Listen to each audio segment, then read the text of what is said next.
So, the question for this week, if you were not on this quest, what would you be doing? Or want to be doing? For some of you, this is easy. For some of you, this is a worldview-shattering question. It is going on a quest to find Dammerhall. No. Other than this. Okay. Probably run a store of some kind. Yeah. You probably wouldn't couldn't know hear what the kind of question. store, but Let me repeat it for you, Cope. If you were not on this quest, what would you want to be doing?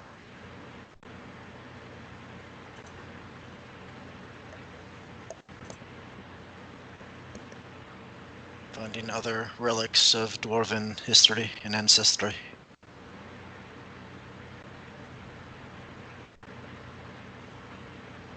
he'd go apprentice with the gnomes. Right.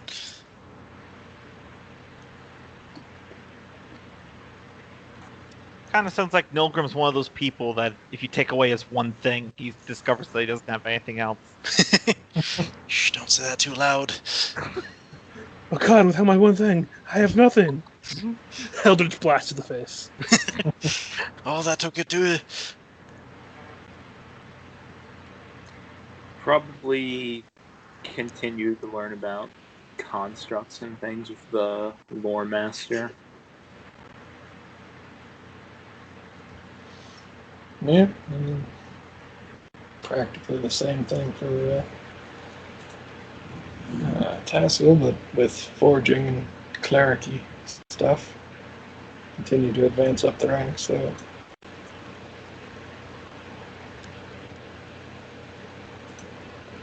Okay, that just leaves Thrum. Stripper. No. Thrum, not Cope. Yeah. Oh, not necessarily yeah. No, either. he's always wanted to go sailing. Really? I thought you were one of the ones that didn't like water. That's because he never got a I have chance to no get his sea idea. legs. He's really one-dimensional. As I said, for some of you, it would be like a worldview shattering thing. For like Fergis, it's literally anything else he'd rather be doing. I mean, maybe Thrum would be a farmer or a rancher. I mean, he has a yak. Maybe he had a field of yaks. I think he'd like to try a Diet Coke. Cool, you have to invent one first. Yeah. This world only has Pepsi. And RC Cola. It's a good thing I was muted because I just screamed no. No, it's only got Shasta Cola, Richard. Oh god. that means this world has Mormons. And I don't want to live in this world now. Oh man, do they have Shasta Cola outside of California? Yeah. I've never heard of that in my life. It's mostly West Coast stuff. Yeah, that checks out. It was literally made in Utah because it was literally made by Mormons because they can't have caffeine. Wait, it was made by Utah? They have it in different places, but they don't let it across the border of Texas. Do they have it in Utah? I'm surprised because I lived in a place literally next to Mount Shasta, spelled exactly the same. So I assumed it had something to do with that. But No, but they do have it. It's just I only know that it has it there because one time I drove through there and went to a gas station, and lo and behold, it was in the fucking refrigerator.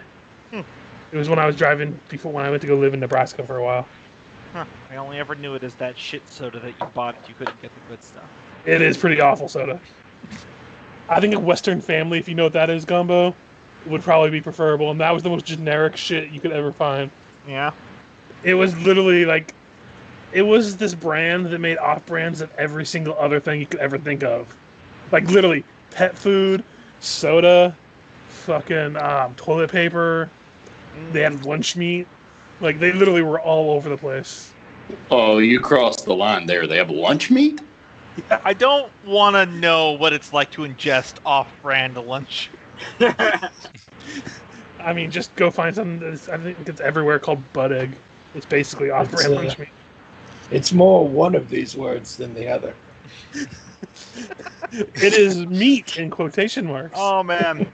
Okay, then I really do need to get Cope's answer, but I recently got the game Outer Worlds, and I was playing that the other day, and I picked up a jug of water, and I read the item description, And it's like, natural, fresh water, now with 11% more natural water flavor.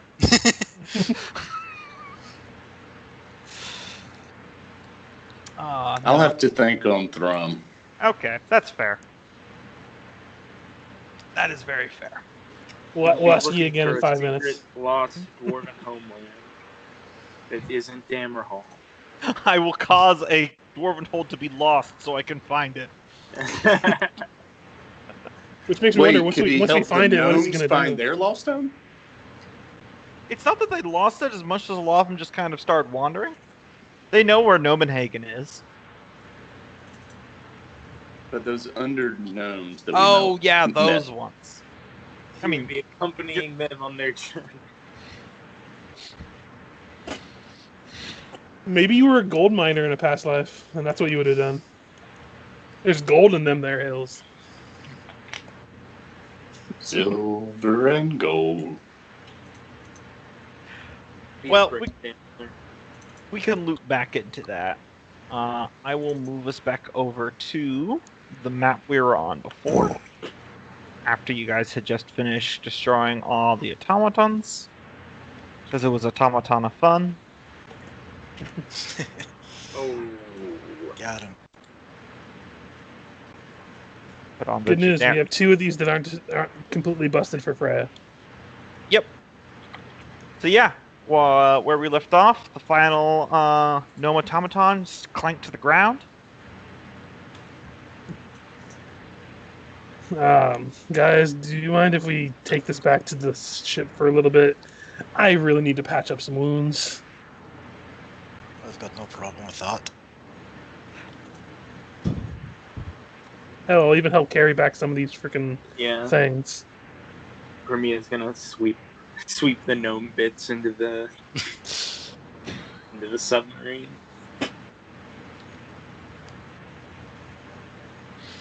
Although I say we leave this one here for now because it's just disabled with the thing stuck on its back. Mhm. If we take that out, it'll probably start working again. Well, you can take the whatever. I don't know. I just feel if we take it out now, it'll have those couple rounds to really pound us into the ground again. What if we And no tie one him wants up, that. then remove it to no wind down? Because apparently that's what it does after a few minutes. Oh yeah, it's winding down. Fergus is just going to wander back into the ship and open it up and just go in there and crash for a few minutes. It took it like 18 seconds to wind down. So Fergus is going back to the Underblood. What else the rest of you doing? I suppose we'll regroup for a few minutes.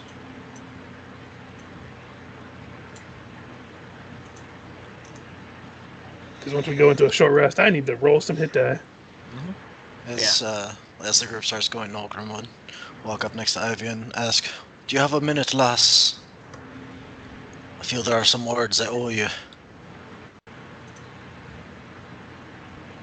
Looks like we're going on break, so I suppose.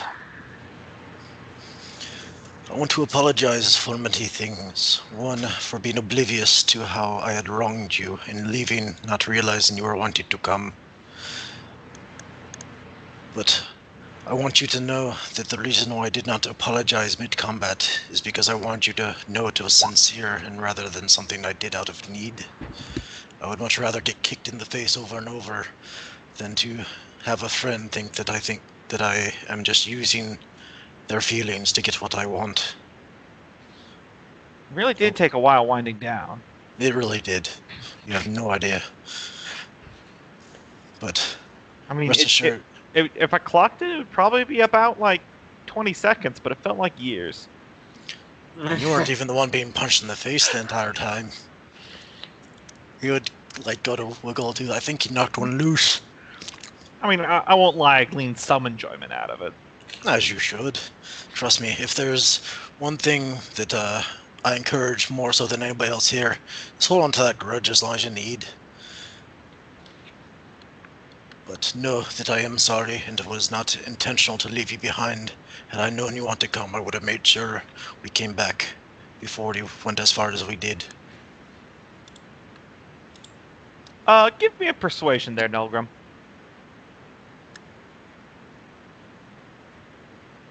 Not a strong suit, but let's go for it. It's not going to be a high D. Natural one.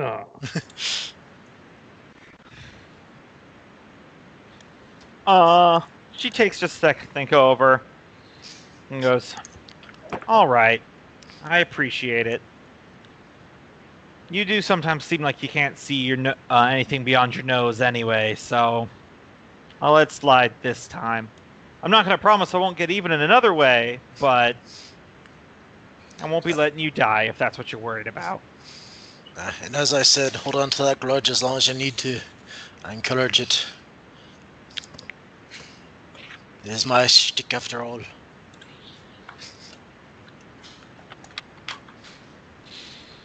All right. Meanwhile, Fergus is being a big baby, treating his wounds. I had to roll all 4 hit die to get back up to full. I rolled a 1, a 2, and a 1, I think. Or no, 1, 2, 5, 8. So the last one put me over, but I needed that to get up back. Thrum would come over to Fergus. Mm. Can you all hear me?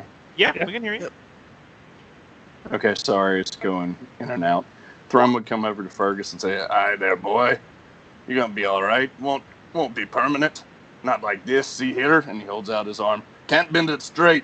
Was celebrating the demise of my second wife, and big Irishman arm throwing contest pulled me right over, broke it. Won't be permanent. You'll be all right." He just kind of looks at you up and down, and like, Oh, Thrum's So- walking away. yeah, he's just muttering to himself, "How many wives have died? Should I be concerned?" Nolgrim's nose bleeds, and it might be just because he's trying to wrap his head around the notion of bending something straight.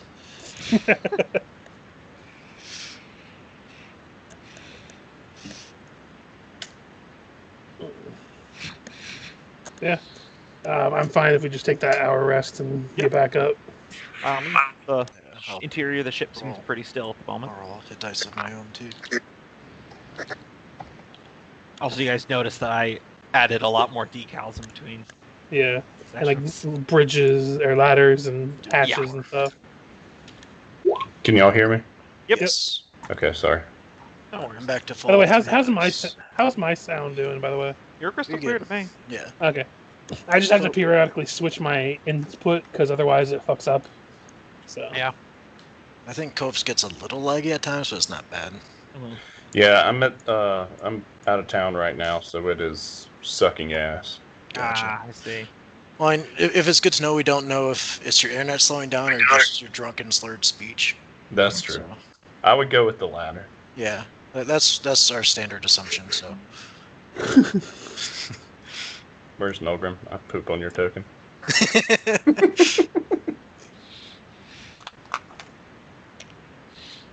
Oh, can Thrum make himself big now, or did you switch that out? Oh no, I just shrunk him. Oh, okay, I thought he shrunk himself. I'm like, oh, I didn't know you can do that now. Yeah. That would make it a little easier, though. It It would would. be. Yeah. Or at least give the DM the ability to give players that ability. Yeah. as we exit the ship and start back exploring, I'm going to recast Armor of Agathis. Okay. Get that temporary HP back and burn protection. My mage armor just lasts for 8 hours, so I'm good. It's the one spell I got right now.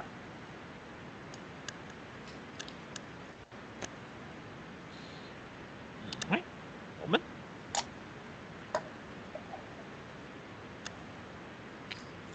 Alright, so y'all gathered up in here. Which door are you breaching first? Looking to everyone else to decide that for now.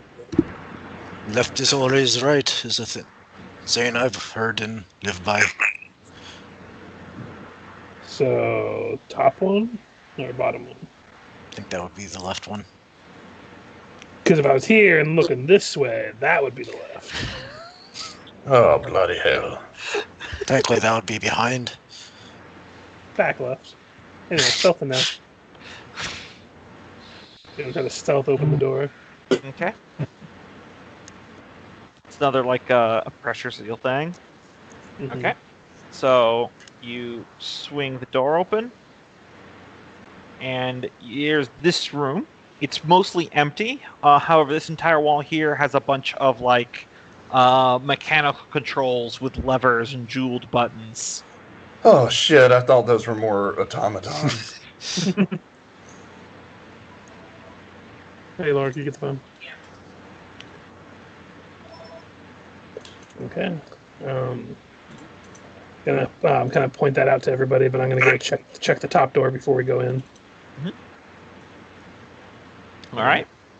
Popping that one open, probably using the same stealth. Unless you want me to reroll. Same stealth is fine. It's another version of the same room, just mirrored. Okay. Even with your limited knowledge of Artificer, it's some kind of control room. Yeah. I assume it wouldn't be that hard if there's a bunch of levers and probably wheels of some kind turning. Absolutely. Gears. Point that out to Freya especially, but to the group. I want to put a pin in this room and come back to it, because if we start fiddling with things here, we might draw attention. Is there no room beyond? Or open something that we don't want to open. Yeah. I'm going to go back down to the bottom one. Mhm. And wait for the go-ahead to try this door. Nolgrim will close this door, once he leaves that room. I'm worried about bulkheads being breached, so might not be a bad idea to just make sure we have a direct path back and close everything else until we're sure this place is sealed tight. Fair point. So, looks like everyone's getting ready, so I'll go ahead and try this door. Okay. You open it up, and it looks like it's another battery, like the one where you fought the automaton. The only difference here is there seems to be a reinforced metal and wood chest right there on the floor. Okay, point that out to everyone else and start making my way in. Mhm.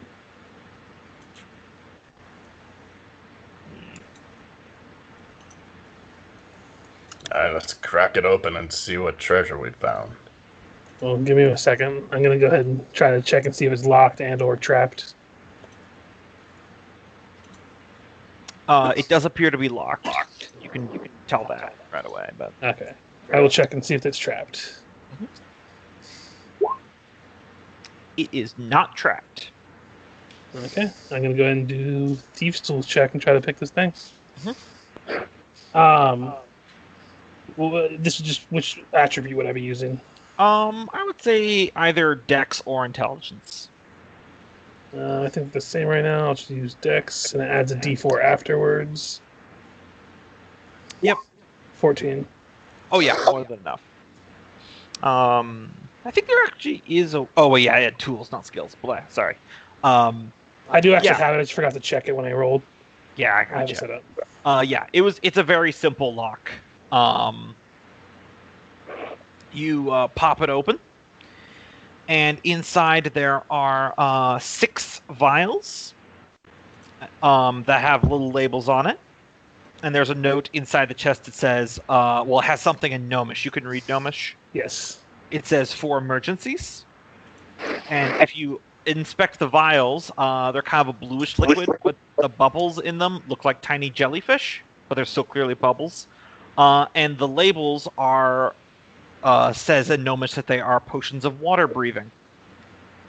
Okay. And you said 6 of them? 6 of them. Yep. Gonna go ahead and just pass one of these out to everybody. Yep, you drink it as a bonus action. You can breathe water and air for 1 hour. I would advise not drinking it right now, but that's just me. Nolgrim's wipe off his lips. What? Sorry, I drink 3. What's going on? It's the blandest ale I've ever tasted, I have to admit. Well, he's gonna die. Or I'll be the only one to survive. So is this going to function like the water breathing spell, or is this its own thing? If I pull it up, there actually is an item called Potion of Water Breathing. Because I know the spell lasts for 24 hours after you drink it. Let me double check. I thought it was 1 hour, but I'll double check. Yeah, it says you can breathe underwater for 1 hour after drinking the potion. Gotcha. So hopefully that's enough time for you to go up.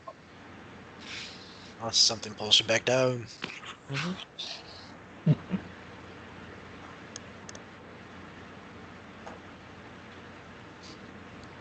Okay. Guess we're good to progress from here then. Yep. Gonna check the next door. Carryover stealth or reroll? Carryover stealth is fine. I'll just assume that I'm doing that until you tell me. While he's investigating that, Nolgrim's going to take a look at this wall and try to just not touch anything, just looking to see if... I imagine there's a hatch that opens and closes for the battery to fire out of. I want to try to determine if it's automated or it's something that is manually slid and locked into place. It looks like there's a lock lever, or it's got a hookup to the gears of the tracks that the ballista's on. So if you disengage the main lock, you could push the ballista forward, and it would automatically open up the hatch so that you could shoot, and then you pull it back, and it would close the hatch again. Neat. But it's currently manually locked. Alright. He's a little concerned that one of these controls is going to, pull this up. Let's open up the hatch here. Yeah, it's another narrow hallway, this time with no ladders or hatches or anything. Okay. I'm gonna check the door below me. Okay. Roll me a perception real quick, would you? Okay.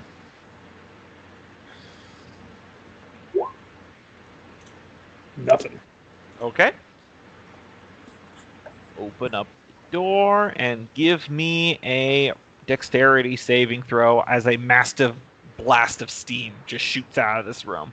Open the door, get on the floor, everybody walk the dinosaur. All right. I'm about to get hurt.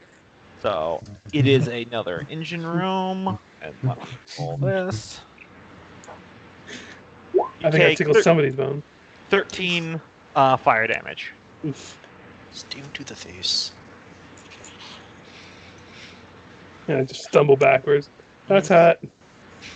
But your pores have never been more clear. You say as my face is probably beet red. Little skin flakes fall off his nose. I said he test the handle first, make sure it's not hot next time. Well, I mean, I had to touch the handle to open the door. Out of character, that's what the perception was. Sometimes if you just tunnel vision. But yeah, you kind of hear the raggedy clanking and burning smell coming from that engine room that he just opened. Freya, I think this thing's still running. I mean, what was your first clue? All the gnomes that we ran into that were made of metal? No, your beet red face. That's fair. Go ahead and move to allow people in. It'll work after so long. I mean, I assume this happened a long time ago.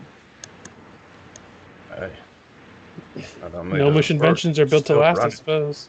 What kind of fuel would last this long? Water, if you're surrounded by it. Also, if they run on gems for our ship, maybe this one has a really, really big gem power in it. Oh, we definitely need that.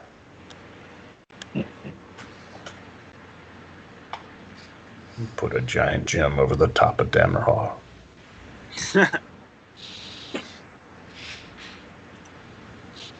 Just cart it up and put it on top of the mountain like a Christmas tree. Hey, light a fire under it. It'll shine to all the dwarves. And all the thieves, like moths to a flame. Yeah, can I come over here and see? I just kind of want to investigate this room. Yeah, sure. You can give me either an investigate or a Tinker's Tools roll.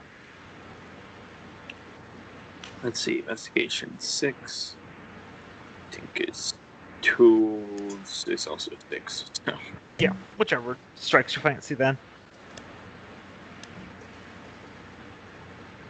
Woo! That was a 4. Yeah, looking around here, your best guess here is that A, this machine has been running way too long than it should have been. Your best guess is that those clockwork gnomes that you beat up were apparently just maintaining the machine, but they weren't able to do like any sort of actual like bypasses or fixes or anything that would help it run better. So it's been breaking down slowly but surely as it's just been running for most likely a couple hundred years. Yeah, I would relay that. Well, this place won't last long, I think, since we kind of broke up a lot of its repair box.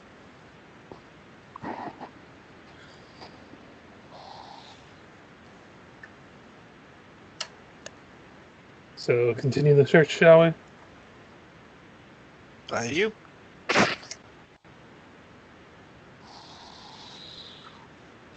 I want to test the door above me. The handle is hot, and you hear more machinery on the other side. I'm not in it for this one if someone actually wants to open that door.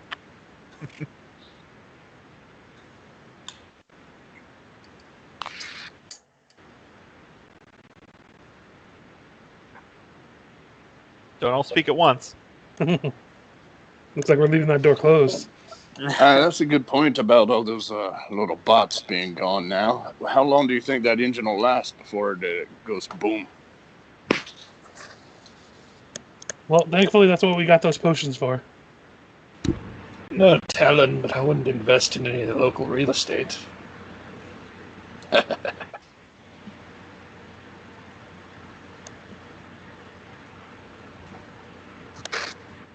If you Well, want, let's not dally.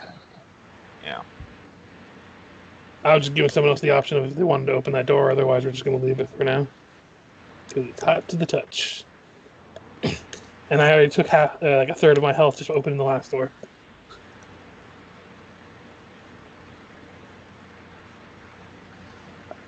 Here, stick this on your face there, Fergus.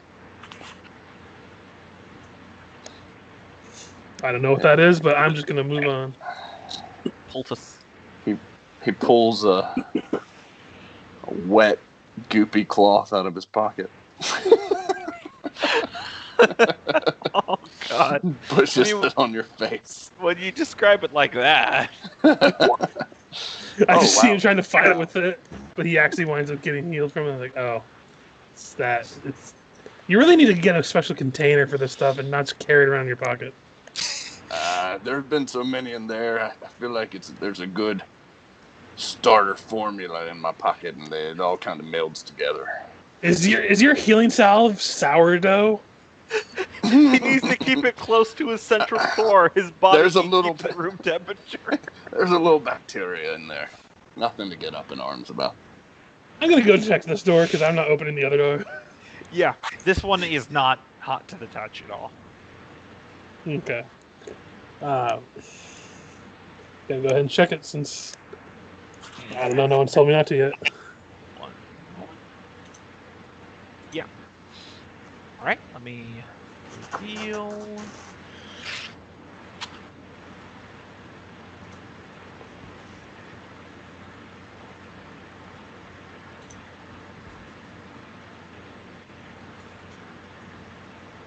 It is a prow-facing ballista. Mm-hmm. These gnomes did a lot of fighting. It looks like we reached the front of the ship, guys. Looking in, does it look like there's anything other than the ballista? No, it looks like it's just the ballista. Okay.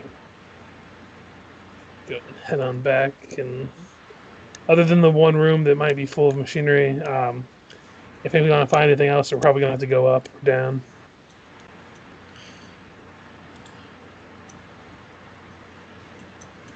Hey.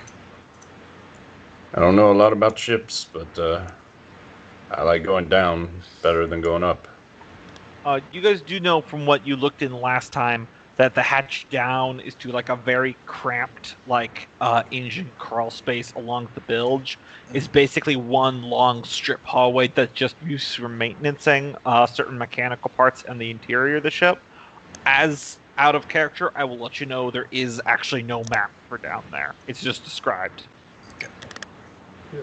And the other one leads up to that one area down there that's like the little hallway. Yep. Well, let's head up then. After you this time. I'm not going first. Alrighty. Thrum will go stick his head up there. Alright. Try and keep his face out of the opening of the door. You climb up the ladder and you stick your head up the hatch. You should see it down here. Cool. Alright. 6 doors. Yep. Alright, he's gonna open the one right below him. Alright. Shake the handle to make sure it's not hot. It is not. Swing it open. The sounds of machinery are definitely more distant here.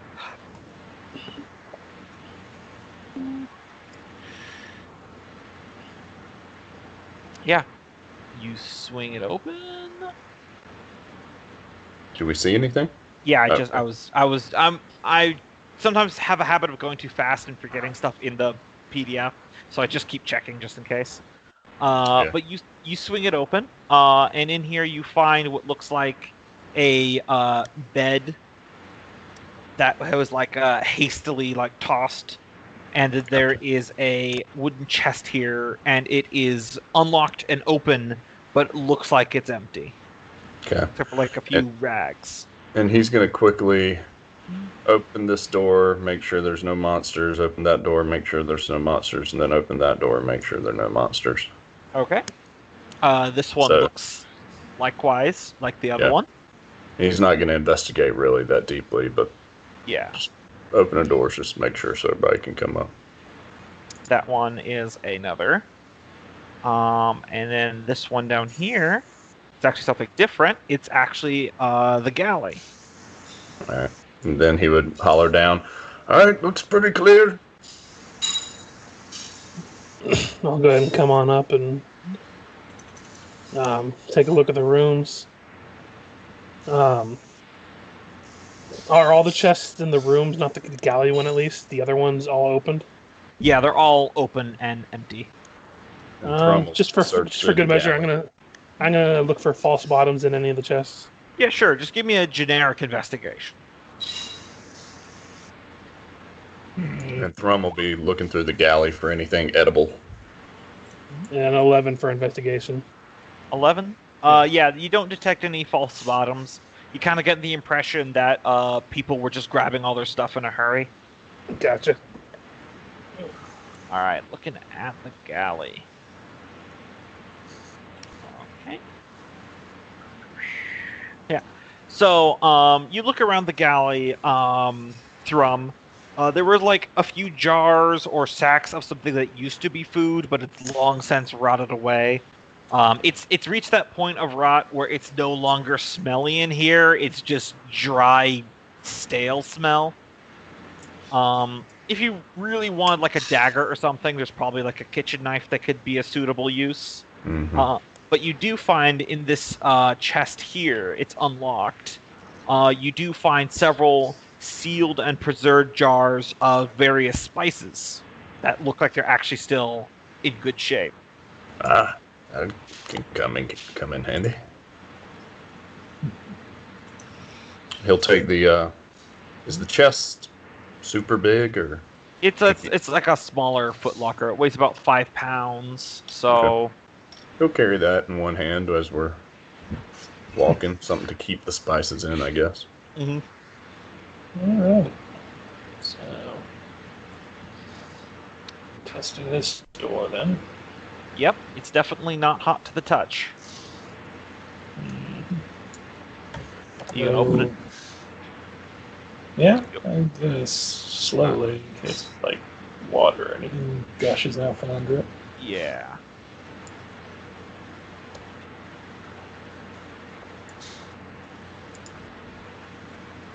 This is a much larger cabin. Obviously, it's the captain's quarters. There is a table with all sorts of papers spread across it. A heavy iron chest over in the corner. But other than that, the room looks kind of tossed. Yeah. Let's first look at the papers. Yeah, there might be a map in here. Mm-hmm. And Nolgrim, Freya, there's some maybe maps. Nolgrim's already on his way up at the mention of maps. Is this chest locked? Let me consult this thing.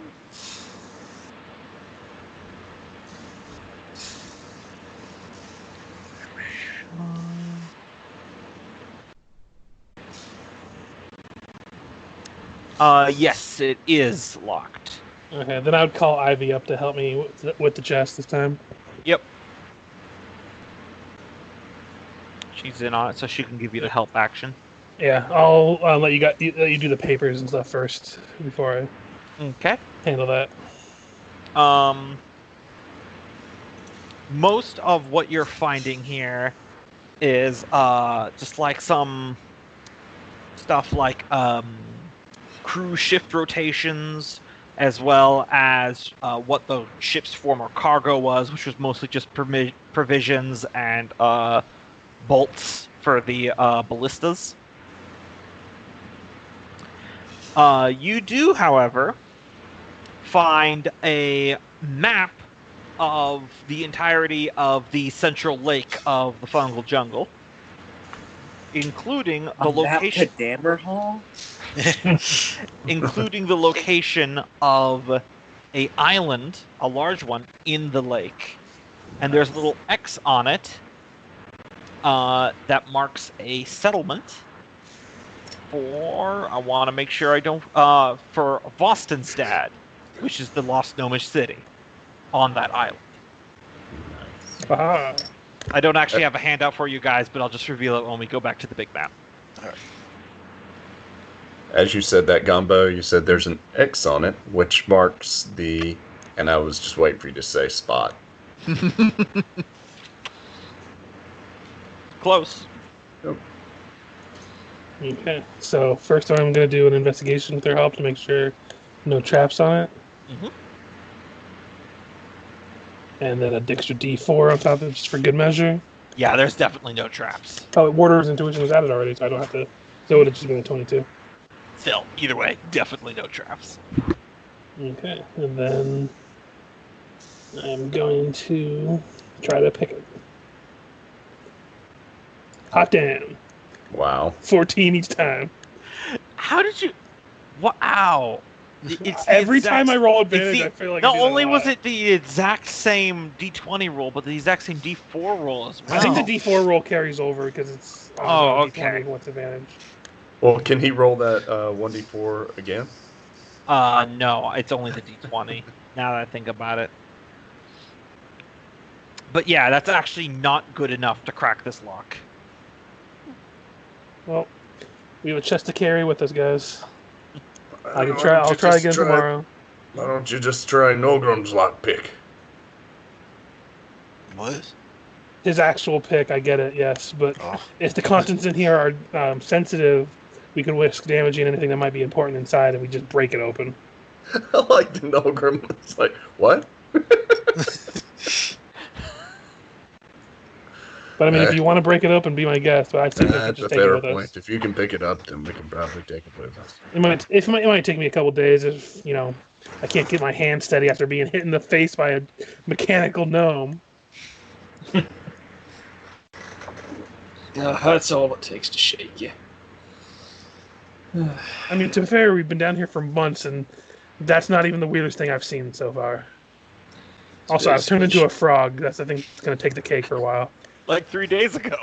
The question now is if we should find that expedition and show them this map. With luck, we might run into him as we progress back around.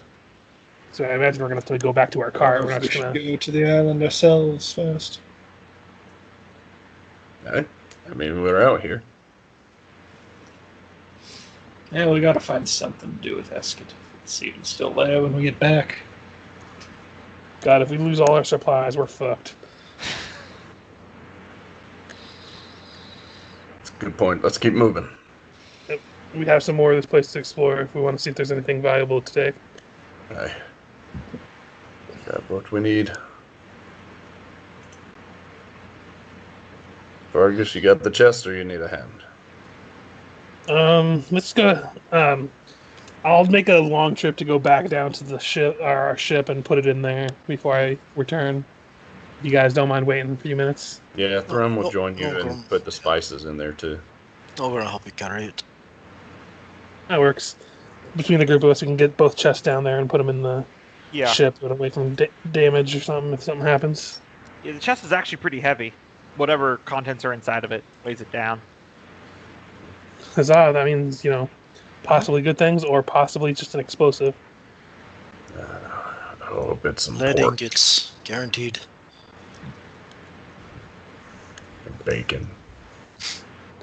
If there's bacon in there, it is petrified and it's a better weapon than anything we have. Alright, let's head on. Everybody through a different door? Maybe not. Maybe not. Let's just try the front door here. Yeah. Thrum's just gonna walk through. Water. Yeah, it's coming eventually. Or he's gonna check it, make sure it's not hot. It's not hot. Nolgrim would take the time to close the other doors again, seal the bulkheads, as he's been trying to do. Taskill just ran away. He knows it's coming. The boot shall droppeth. Yeah. As you're this door's got a one of those like larger wheel turns that you have to turn, and you're finding it really hard to turn it as you're doing it. It's cool Alright, to the fellas, touch. this might head outside. I don't know much about ships, but this is probably the hatch to head on board deck. Yeah. Since you guys did get a chance to survey the ship from the outside, direct your attention at the map over here. Mm-hmm. Yeah. Do the two on the side both have those kind of latches too? Yeah. Yeah. Yeah, he closes it back. You never opened it, thankfully. But yeah. Twist it back. Fellas, I think this is the end of our exploration. I did have a quick question, Gombo. Yeah. When they were surveying it and stuff, how was the ship was held down by a giant rock on top of it? Yeah, there's there's rock over the top of it that's kind of like one continuous piece. Since you're dwarves and you know a bit about geology, you probably could have workshopped this. It was as if some form of molten rock landed on top of it and cooled as it sank down beneath the water. Okay. It wouldn't be impossible to get out there with a pickaxe if you could breathe underwater and chip it free. And since this place is still filled with air, it's not impossible that this ship is still buoyant. Yeah. I mean, that'd be That's a something we project could bring up to the later. group. Yeah, you might want to come back here later. Have the dwarves allow them to come back here, or not dwarves, gnomes, and maybe they can figure something out. But don't really feel like that's a good idea to do right now. With a few shatter spells might do the trick, or make matters worse. One way or another, there will be results. Oh yeah, out of character. Good news. I did look up some rules. The Shatter Spell was not guaranteed just to implode the ship if he cast it. Yay! There was a high probability it would have done damage to it, which could have caused problems, but it wouldn't have been just instant death. Either way, it's one of those things that in character, I don't think you want to test that. Yeah.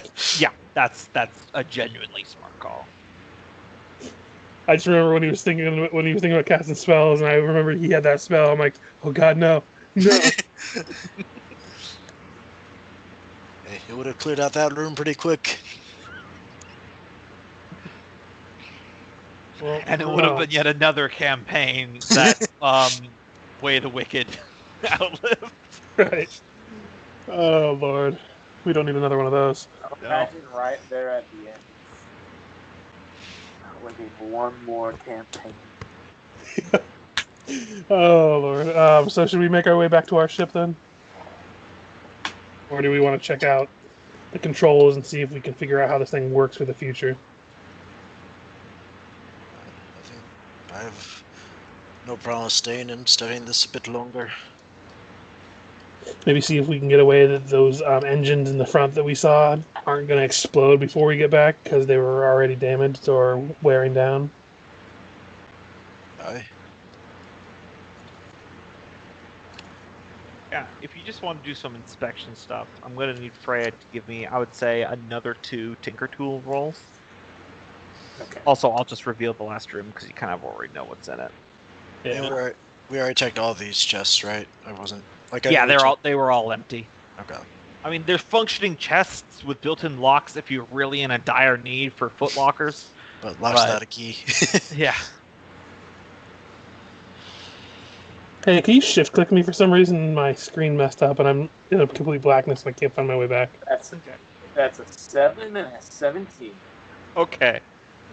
So, since I didn't get a chance to say, I'll let you choose. One of those roles will be for how the control panels work, and they're part of it, and the other one will be for diagnosing the engines. I'll let you choose which goes to which.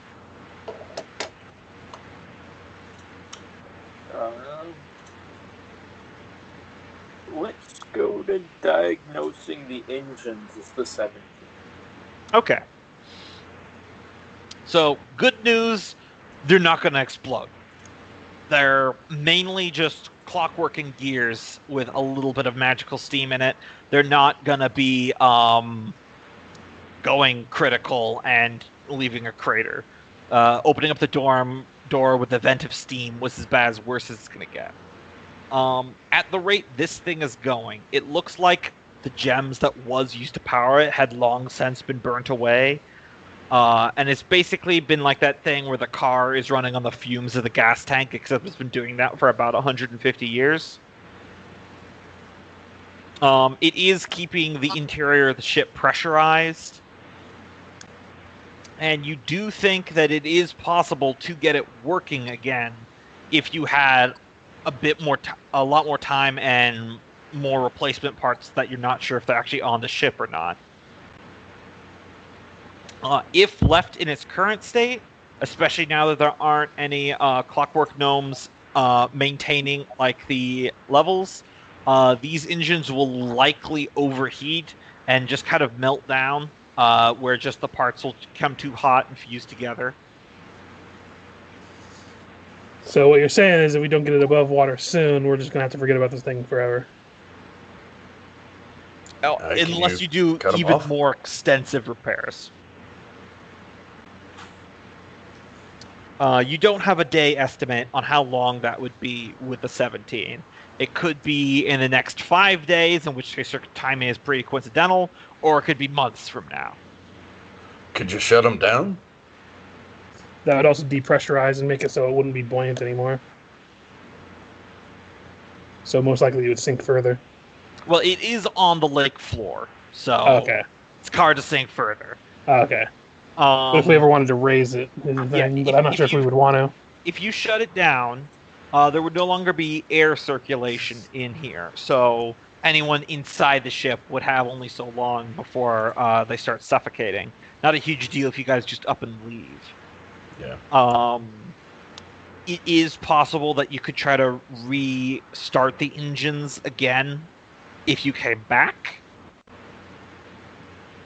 Aye. If you shut them down. What That could would- be an option, though, too, is if we can get this fucker in the air, or not air, the top of the water, we can go back for a yak and just have it on the top, and we can just sail on the water. And have a mobile base for a while. Yeah, I will let you guys know that if you do manage to do that, this thing's I haven't even written down how much bulk capacity this thing has. I did write it down for the submersible. Currently, it would just be functionally infinite. It's huge. There's so much room on this thing. So if we want to actually, like, legit want to go out into the water and risk whatever is out there and try to break this thing free and get it up in the air, or open air. I know we've got one pick. Do we actually have more rock breaking equipment, or? As a game master, I would say probably warhammers could be functional too. It's just piercing damage is always more effective underwater. Mm-hmm. Yeah. Gombo, can you remind me what the violent chanterelles do again? I have them written down in my inventory, but I couldn't remember what they did. Oh, maybe flip to that. I'm just trying to go through my inventory of what I might be able to use. I have a crowbar. Does anybody else have crowbar? I have a crowbar, yeah. I have a crowbar, I have a hammer, I have pittons. Yeah, hammers and pittons could be used to chip away. That's actually more realistic than swinging a big battle up, warhammer at it underwater. If we do this, we'd only have an hour to do it anyway, so we'd have to work fast. So. Mm-hmm. Also, if we did have capacity, well, a group of 3 to go out. That way, it will give me a chance to use Shatter a few times, then a few more times, create a few weak spots. That violent chipperelle is like a antitoxin. Gotcha. Just gonna edit that so I know. Yeah, just out of character, I think the Shatter Spell would probably do more than any of us could do. Does it work on inanimate objects? Especially well. We just want to make it so it's not too close to the boat when you do it on the rock. Yeah.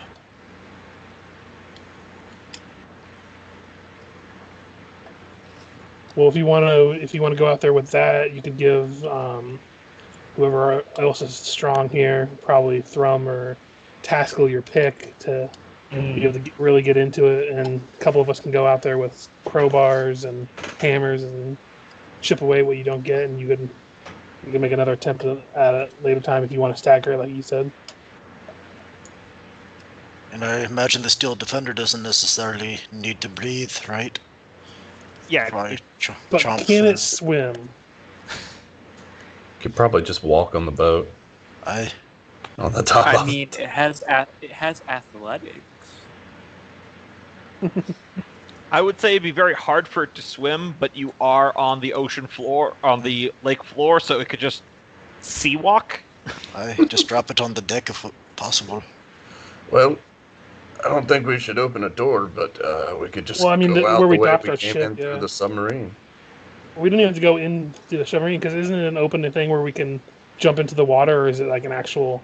Because I thought it was like one of those things. Like I misread the book before. It actually is something that you docked with, but you could easily detach the submarine, and it still functions as an effective airlock. So if like we had somebody in the submarine go and take that out, we could go out through the hatch and shut it without having too much water get into the ship. Yeah. Could the submarine be helpful in some way? Could we tie a rope to it, someone who's in the water, while someone's controlling the submarine, and help it pull apart the rock?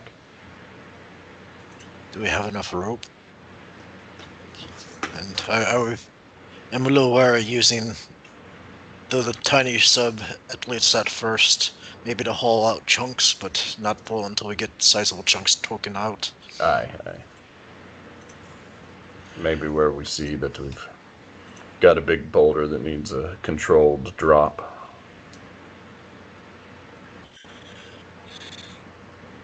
But I think it'd be good to take a look at the in the little ship and give me a chance to survey the rock from a breathable spot, so I could try to figure out weak spots and target that for the shatter. See if we can break it up in a few large chunks that are more manageable. Sounds good to me.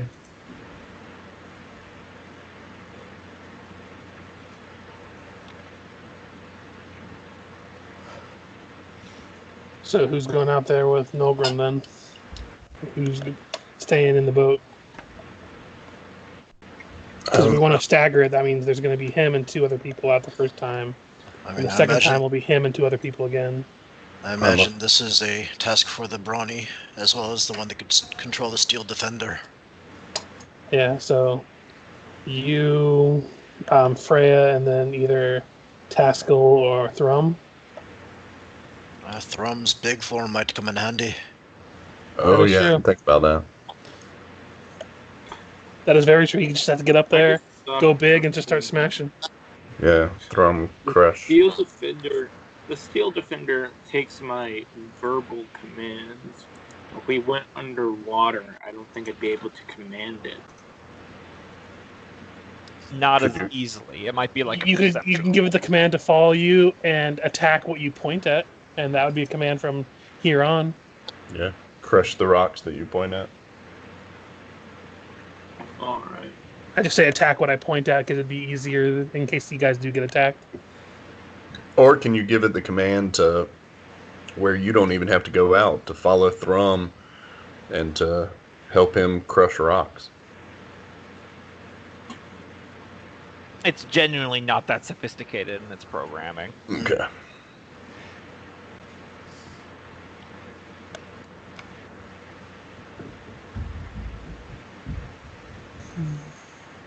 So I got my pick.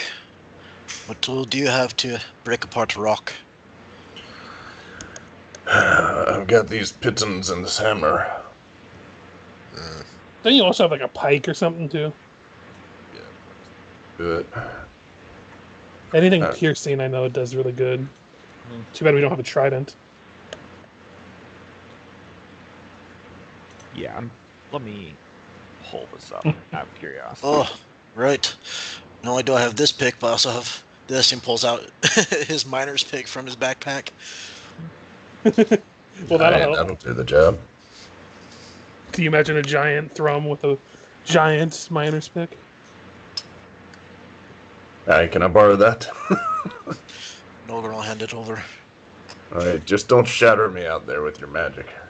I won't. Can't believe I'm willingly going out into the bottom of the lake.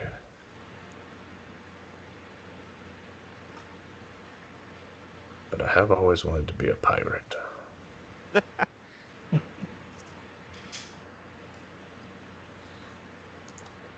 That's the answer to the question, Mike. Gombo. You're pirate. Piracy. I do have a pirate area of this world, so you're not out of luck. You retire and go live your life as a pirate. Yeah, he has a backup goal. Right here.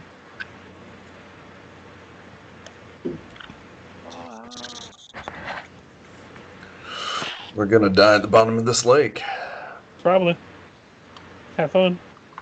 Is a third person going out with us, Taskill? Under the sea. Yeah. What's it gonna take to get you into the bottom of this lake? I thought it was going to be Freya, so she could control Steel Defender. Yeah. Oh yeah. So Nolgrim will hand over his shovel to Freya. In case you need additional tools to help out.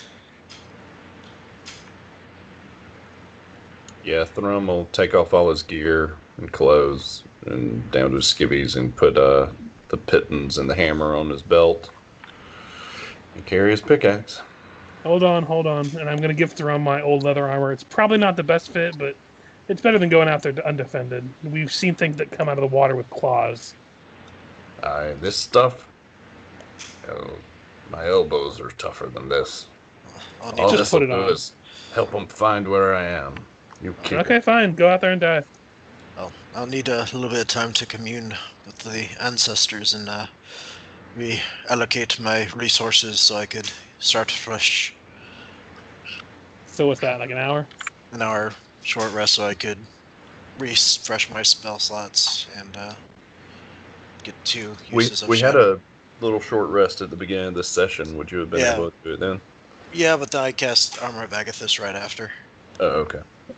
He can redo things every hour because it's Warlock. Yeah.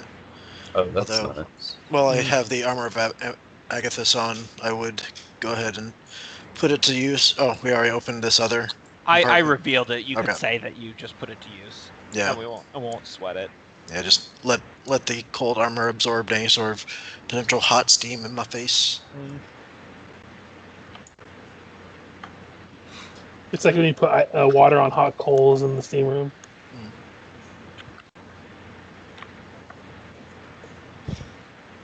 Never been in one of those. Neither have I. I just see it in weird movies and shit. Listen, I'm in Minnesota in the summer. If I want to have lots of humidity in my face, I just open a window.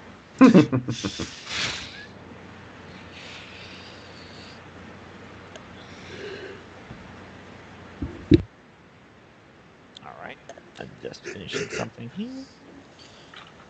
So we're all hopping the mini sub.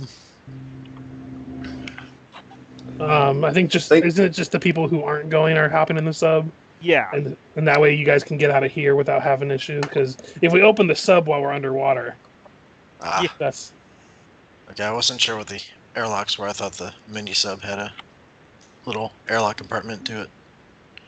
It does have a tiny one, but it would be pretty cramped for a non-gnome. So it's like an emergency thing. So Gotcha. you guys, it'd be better for you guys to do it from here, and then once you guys come back in, we could reattach. Well, but y'all could be in whoever doesn't go in could be in the mini sub and kind of watch over us, and if we get into trouble, they can come out and help. Yeah. Well, for that hour rest, Nolgrim would suggest hopping the mini sub and just kind of scouting around the rock and give him a chance to kind of identify weak spots to where he could focus the Shatter Spell where it'd be most effective. I'm game. Sounds good. Yeah. So we all hop on board there again. That would probably be an investigation with stone cutting to look for weak spots. Can I aid? Yeah, absolutely. Since we're all kind of looking, it makes sense. Stone cutting add double my proficiency bonus. Yep. All right, so it'll be this +2 with advantage. So 23. 23. Yeah. You're able to identify a few areas. It looks like whatever molten rock landed on this globbed mainly onto the deck, so there's a few weaker spots near where it touches the lake floor that would be quicker to chisel through. You'll still then need to do a sizable blow on the top to dislodge the main bulk of the heavy rocks on the ship's deck. Mm-hmm. But you think that if you're able to at least weaken its attachments to the ocean floor, the natural buoyancy of the internal of the ship will then start working in your advantage. Okay. Mm. So, announce his strategy to focus on those weak spots at first, and let the rest of you focus on trying to hammer out the center a bit to kind of break off the part that kind of curls to the side, so we could get those larger chunks. Just shove them off. Once they're broken at the bottom and at the top, hopefully they could mostly slide off, and then from there, after a brief rest, see if we could break up another round of shatter on the big lob and move large enough pieces to hopefully make this thing start to float again. So hit the rock. Yes, pretty much. You're talking to a guy who plans on hitting rocks for a living. So, yeah. I'm just joking.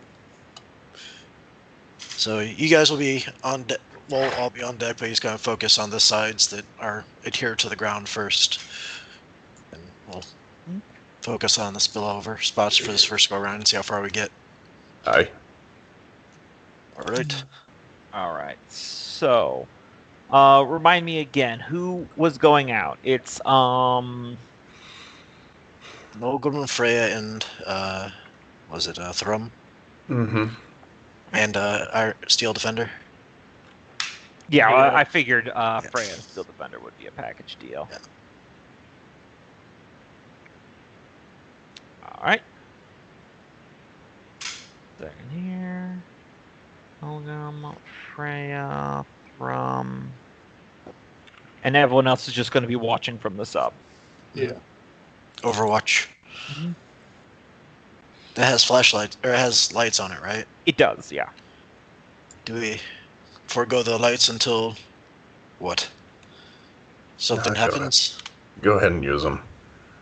It'd be better How to be able else to we gonna see if see something's down coming. there?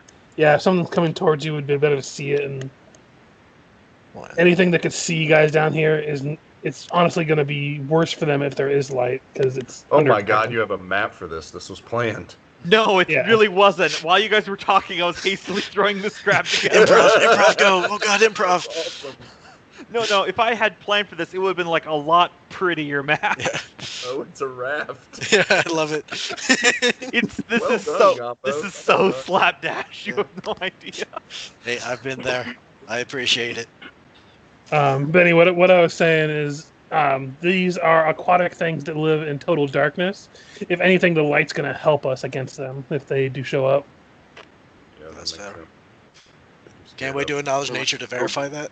Yeah, not Nolgrim again. Sure. Let me see knowledge nature. Sonny here, let me tell you what I know about nature.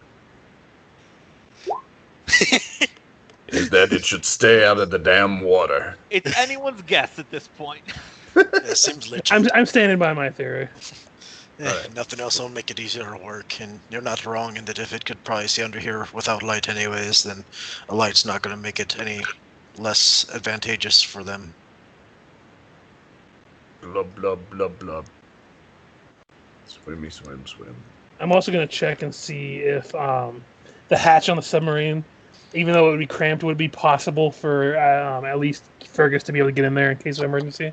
Yeah, you think you might have to do one at a time, and it would take like a round to exit it, and then a round to drain it, and then another person would get in, and it's another round for them to exit it. So you wouldn't, if emergencies came, you couldn't all spill out in rapid succession. I would probably, before he went out, take Thrum's crossbow then, because I imagine that'd be easier for me to use one underwater than a bow. Yep. Thrum put all his gear down. Yeah. I'm just trying to think. Pick-ass. I'm just trying to think underwater fighting. If I'm going to fire something, a crossbow would probably be better than a short bow. Yeah. Nolgrim's going to keep his armor on just because, it'll be easier work when you have a weight belt holding you to the ground.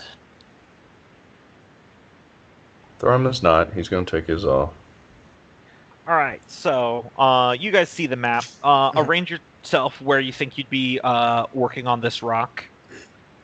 Thrum points at the top and thumbs up to Nolgrim. Is that where you wanted him? He would shake his head and point to the edge here All and right. the edge here. And Thrum would go big if we're going to get into combat here. Well, you don't know if you're getting combat. You're doing work right now. Yeah, but he would go big. We're fighting the to be able rock, to- so we're all mission versus rock. Yeah, exactly.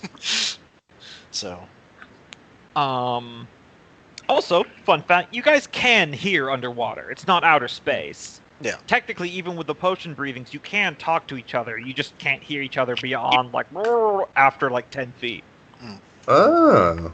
Have you guys ever tried sitting at the bottom of a swimming pool and having a conversation with someone next to you? Yeah, I yeah. have. It's something you could definitely do. Yeah. You just run out of air. all right. So Yeah, that's a good point. If you can breathe the water, Mhm. you can Yeah. talk. Because sound is just vibrations traveling through matter, and Mhm. sound may not travel as easy through water, but it does travel through. All right. Doesn't sound carry further over water than air? Well, if it does But not carry in further, the water because it it's so just denser. easily distorted. yeah, it wouldn't be something you would find intelligible, however. Okay.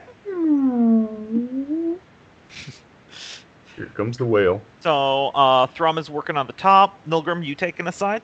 Yeah, he's going to first start by hitting the midsection of this as far as vertically. So, Okay. like in this area, but midway up with the Shatter Spell. Yeah. And position He- so it's far enough so it won't actually hit the ship. Give me the damage roll for the Shatter Spell. We're just going to assume that objects just instantly fail everything, so it does its damage as intended.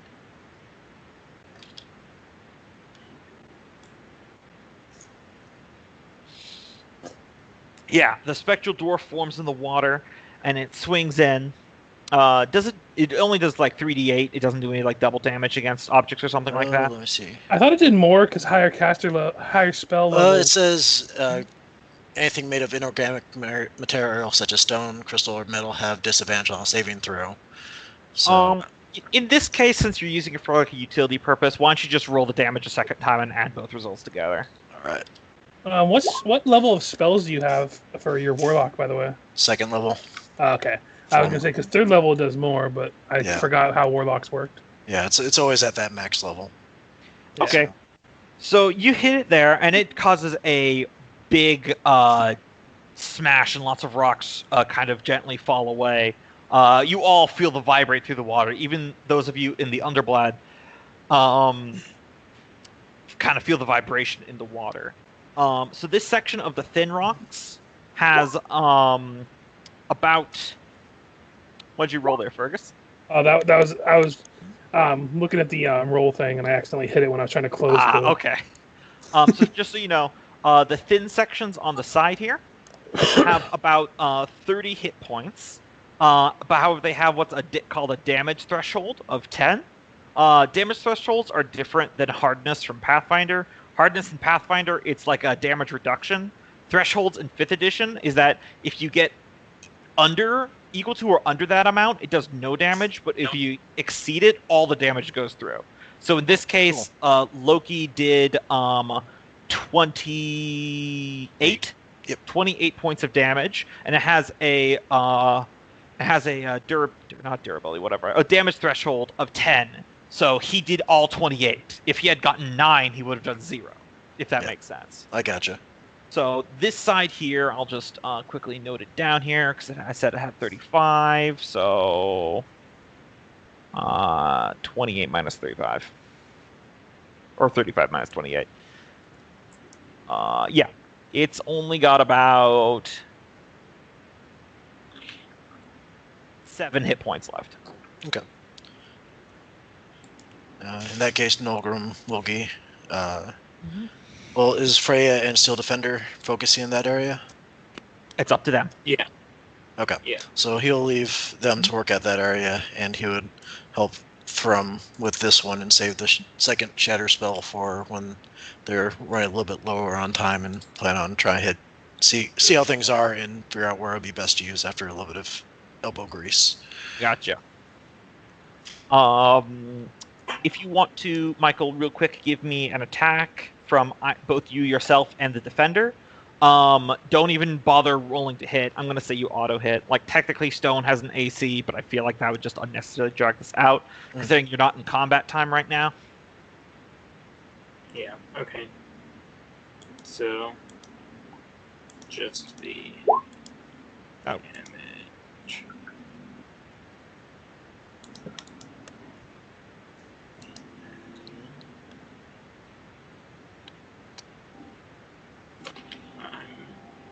using my... Here, I am... making sure, okay. Just to use the battle axe. Not literally, but just for my attack. Yeah, just for your attack.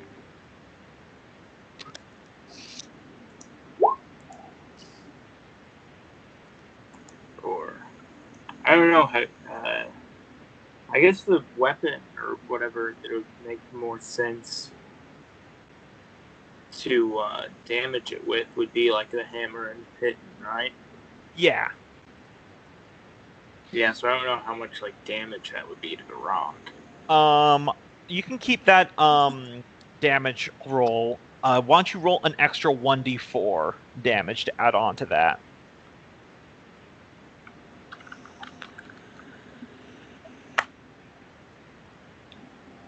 Okay, yeah. So you did another chunk. It's hanging on just by like a thread. It's only got about let's see there. Oh no, sorry. Right, you actually managed to finish it because threshold's not DR. I always gotta remember that. So yeah, you managed to the rend wasn't as effective as you had hoped, but you managed to wedge your pitten in there, and you smash through, and you managed to undo this side of it.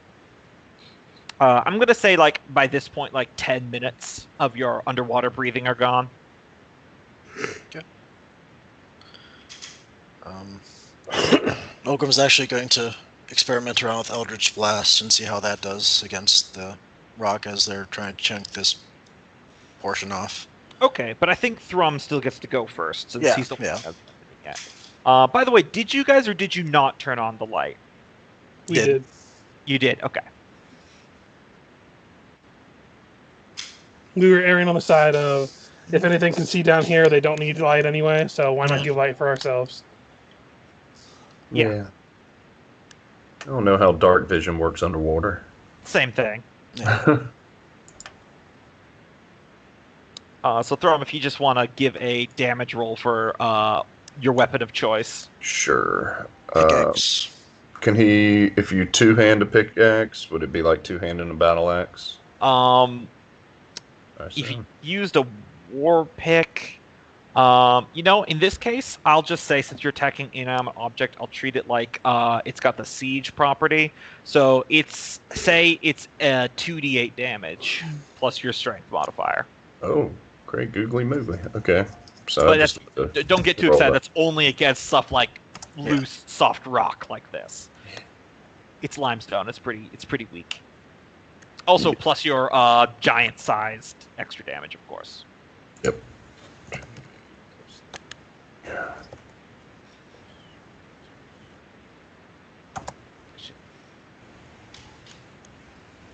Yeah. All right. So. Some nice rolling. Yes, it is. I'm gonna do this so that way I can help more easily keep track of the health.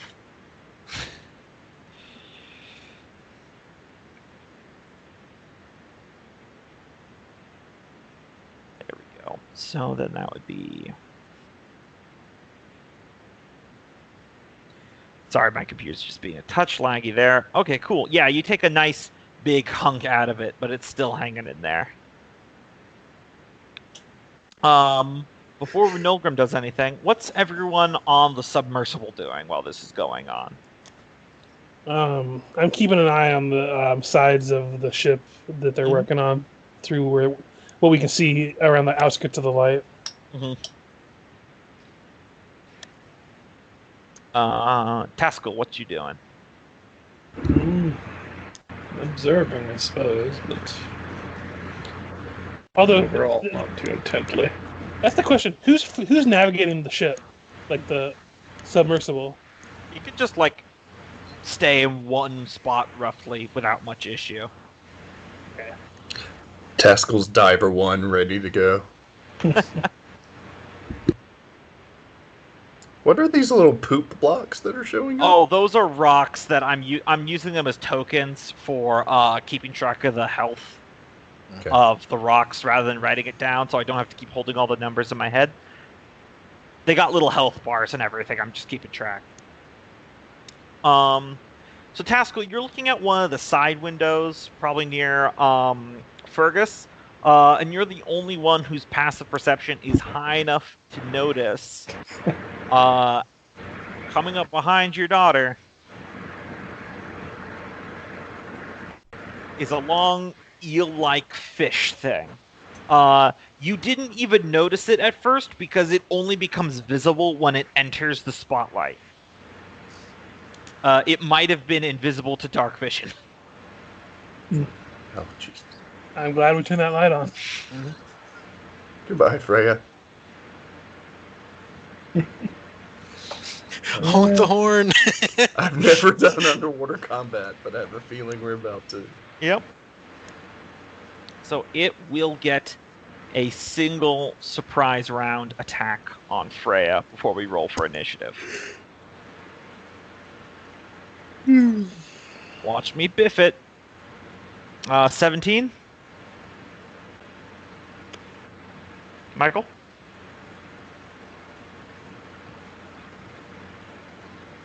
I'm sorry, Michael's refusing to answer. Yeah, he left the call.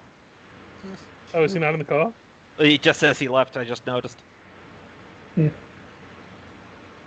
Does not improve. Yeah. Well, bio breaks now if anyone needs it. Sounds good. Yeah, good call. I just figured he was having one of his quiet days. Yeah. He's been with us for a long time. I mean, he just rolled the attack over there. Yeah.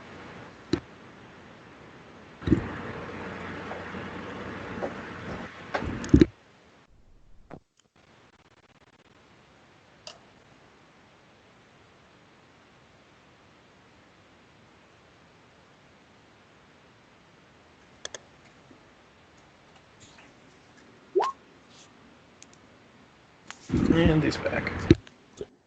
Hey, what's up? Hey, you're getting bitten by a big old fish from behind. Nice. I rolled a 17 on the attack. And it's trying to bite Freya? Yeah, it's biting Freya. Yeah, that'll just meet the armor class. All right. Take 13 piercing damage. No, I'm good, actually. I think someone's went to take a bio, so. But I'll pull up the initiative tracker now. Actually. Oh yeah, if you got something that'll stop it. It's got you by surprise. Yeah. So does deflect attack work? It's a reaction. Oh, I think it would. Hold on, let me look at surprise round.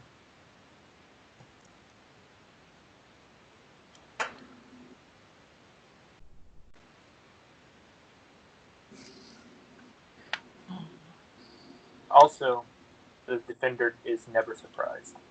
This is true. The defender is never surprised. So I will let you say that you can take a reaction of your steel defender somehow managing to warn you right as this was happening. He's vigilant. Yep. So it's just like munching away at rock and then turns around and throws its head at this guy and then goes back to eating rock. Right. So it disadvantage. So I roll again. Hey, and that will miss you.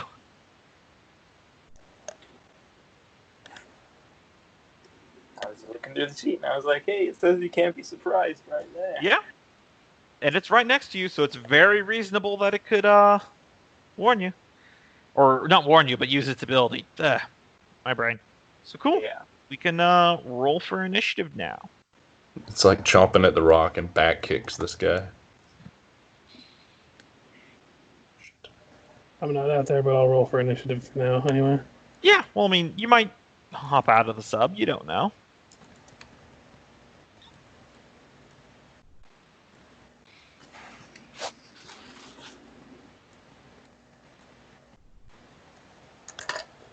We'll just say Ivy's the one at the pilot seat.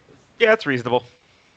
That way she doesn't be added to the turn because she won't be doing much other than sticking in there. I forgot to select my token. If you can add my token, Gombo. Yeah, sure. No problem. And I think Loki's just taken a bio, so. Yep. Woo! Impromptu underwater combat! I like it. There's a lot happening underground that I never expected. My first time in a submarine. First underwater combat. It's completely feasible to do an entire campaign underwater, which I think would be a cool idea sometime. Mm-hmm. You just have to get your head around the dimensions of underwater combat because you can go up and down in addition to. Yeah, it's always the issue. Yeah, that's a step beyond my abilities. Or you just do the like some space-based RTSs do it and just don't. Just pretend it's not there. Just forget about it. Let's just move on. That's kind of what I'm doing here. Yeah.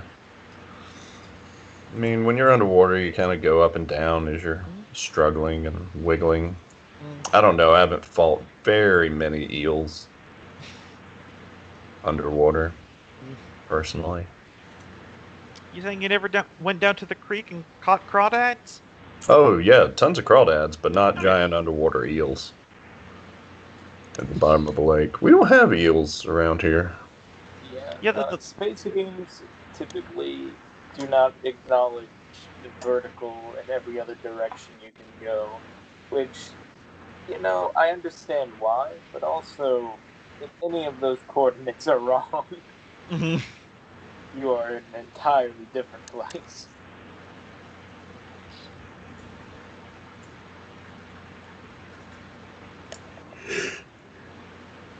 Bullying miniature freshwater lobsters is kind of different from eels, though. Yeah. Yeah. And the crawdads that I used to catch were like the size of your thumb. Oh, the ones I found in the creek that I went to were a bit bigger. I think the largest I ever found was like the size of my fist, but I was like 6 years old, so it was a tiny fist. Yeah. Yeah, ours were never very big. I mean, I'm sure they got bigger, but the little creek near our house, which in hindsight was more just a water spillway. Yeah. But in a small town, that's probably cleaner than the tap water I get in Atlanta. Yeah, on the bottom of the ocean, there are crabs that grow up to 8 feet in width from leg tip to leg tip. Oh, God. How The terrifyingly... ones that they show, like, eating the dead whale carcass and stuff. Oh, yeah. Yeah. The bottom of the ocean is terrifying. Yeah. Oh yeah, it's got pill bugs that grow to be like a foot long. Oh, my God. Yeah. It's space hell. Ooh, and let's not... But the big stuff is what you should feel more comfortable around. There's these tiny worms that float through the water that fly into fish's mouths, and they shred Replace their up... tongue, don't they? They replace their tongue, yeah, and slowly suck out its liquids over the course of like a couple months. I'm back. Not to mention that there's brain worms that will literally, like, zombify other things that are underwater and make them do whatever the fuck they want. As I said, this is like why I like tundras. Big, furry, predatory mammals I can deal with.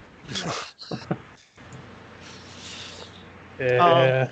So, we rolled up for initiative, so if you want to do that, Loki. The fish was going to hit Freya, but he used his Steel Defender's fact that his couldn't ever be surprised to give disadvantage to the giant fish's attack, Nice. and it missed. And I fired and I Forgot to missed. Forgot to select Nolgrim when I rolled that. Fine, I'll just... And before you ask, no, the submersible does not have torpedoes. I didn't think they did. What about photon torpedoes? Game would have been a lot cooler if it did, You man. know what? Tell you what, Loki, you can have them flash the lights really fast. Does that make There you go. Underwater dance party. See if that fish has epilepsy. Seizure procedure. What is he, a cuttlefish? No, let's not make fun of him, because that's very Darude Sandstorm of us.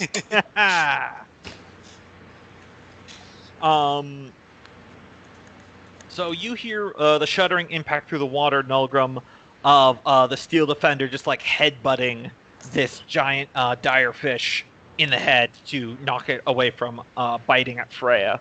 So I'll say you're able to notice it. Yeah, at the very least, the sound will cause him to, poke his head up and try to wander to it curiously. Any sort of roll or anything to climb up this? This is how we're gonna do it. I've been looking at the underwater combat rules. Give me an athletics check, and we'll see if water counts as normal terrain or difficult terrain this round for you. Okay, I'll let you swim your full speed this time. All right. That's probably not how it should normally work, but I'm doing this by the seat of my pants. I mean, it's as much swimming as it is climbing. Yeah. So, makes his way up to the top and imagine the line of sight to see that guy. Yep, definitely. Alright, then hit him with an Eldritch Blast. Alright. Roll it.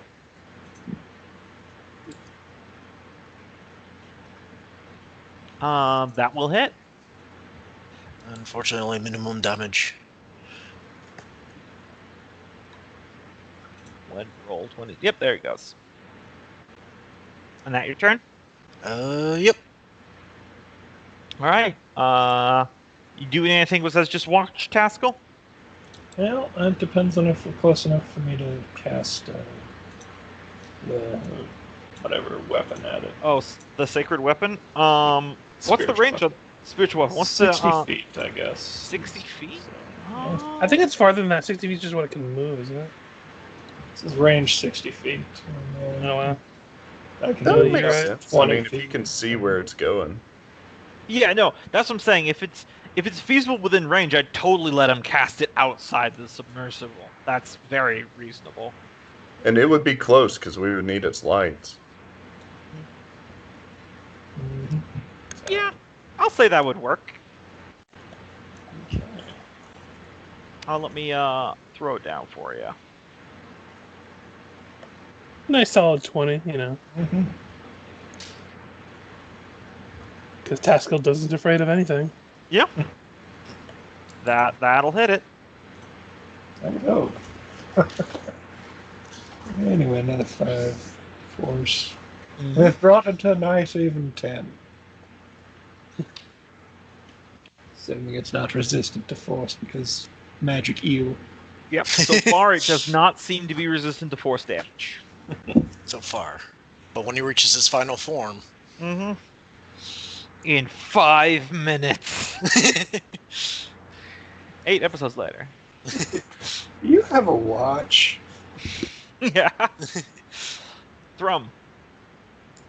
Alright, Thrum is going to see Nolgrim come up here, cast a blast, look angry, turn around, enter his rage, and then swim a few feet. You want him to do an athletics? I'll say this. In your Rocky form, you can move the 5 feet you normally can without having to roll. Because it literally describes you as being extremely heavy and weighed down to the ground. That sounds like something that would navigate the ocean floor no problem. Yeah, it makes sense. So he just kind of takes a step over and brings his pick down on this thing. Okay. Give me an attack roll at disadvantage. Well, he's raging, so would he... Well, it has disadvantage because you're underwater. I gotcha. Only Unless you're a daggers, piercing weapon, yeah. daggers, javelins, short swords, and spears are the only things that don't have disadvantage unless you have a swim speed. Gotcha. Okay. I'll just roll the battle axe roll. Yep. Okay. And the miner's pick will do less damage than a war pick against creatures. Okay, so that will hit, and it'll do 1d6 plus your strength plus anything else damage. Does that hit? Yeah, it hits. Okay. D6 plus strength plus... Actually, force damage, that probably wouldn't be affected by being underwater, would it? Nope, it's not at I all. don't know. Okay. I would argue force damage is totally fine. I would So, just read rules based upon. Look at you, Beefy. Even with nerfed damage, you're still hitting for a good amount. with having experience swinging a weapon for the first time underwater, would he think that it'd be easier to try and punch this thing? Let me see. Because logically, like, the thrust of a spear would be the same as the thrust of a punch, but I don't know if Well, that's... a spear's got a point that parts the water. A Yeah. fist is a blunt object. I will say this: looking at the official rules for underwater combat, natural attacks would still be at disadvantage. However, your grapple probably would not. Okay. All right. I'm gonna fucking ride a fish. All right. Fergus, you doing anything other than watching? Is there a way to because how many lights are on this thing? Just one, or is it Just like one spotlight. Is there a way to like beam it directly into the thing's eyes and try to get it to like be blinded for a moment? It is not even close to a precision instrument. I didn't think so. Give a thumbs up for inspiration. Yeah, you have to hear me for me to use my bonus action ability, unfortunately. I'm just gonna stay put for now. Okay.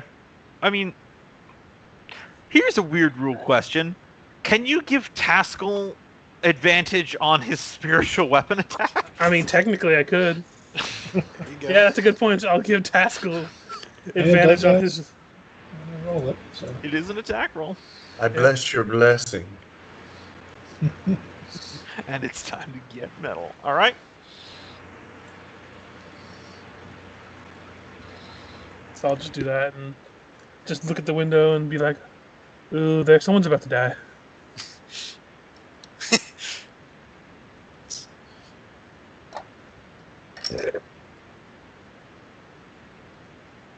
One coming up behind Nolgrim. Oh no. So this one will be against Nolgrim, which will miss. Yep. And this one will be against the Steel Defender as it nips at it in repercussion, which will whiff horribly. I lost my one good attack roll on the first one. All right, Freya.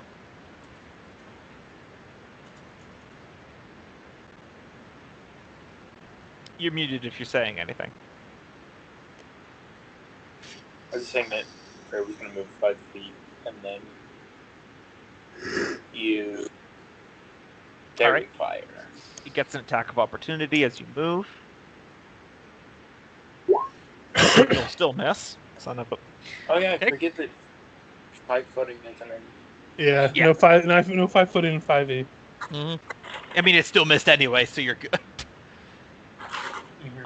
Fairy Fire's a dex save, correct? Correct. Then that does not say Truly, fate is on your side. boom. Yep. It's And lit be up. right embarrassing to be a dwarf that dies to a fish. I mean, I know And- carp are evil, but Steel Defender is going to take his advantage attack.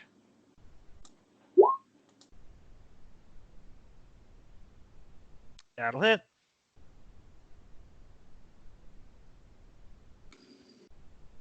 Gives it a good whack.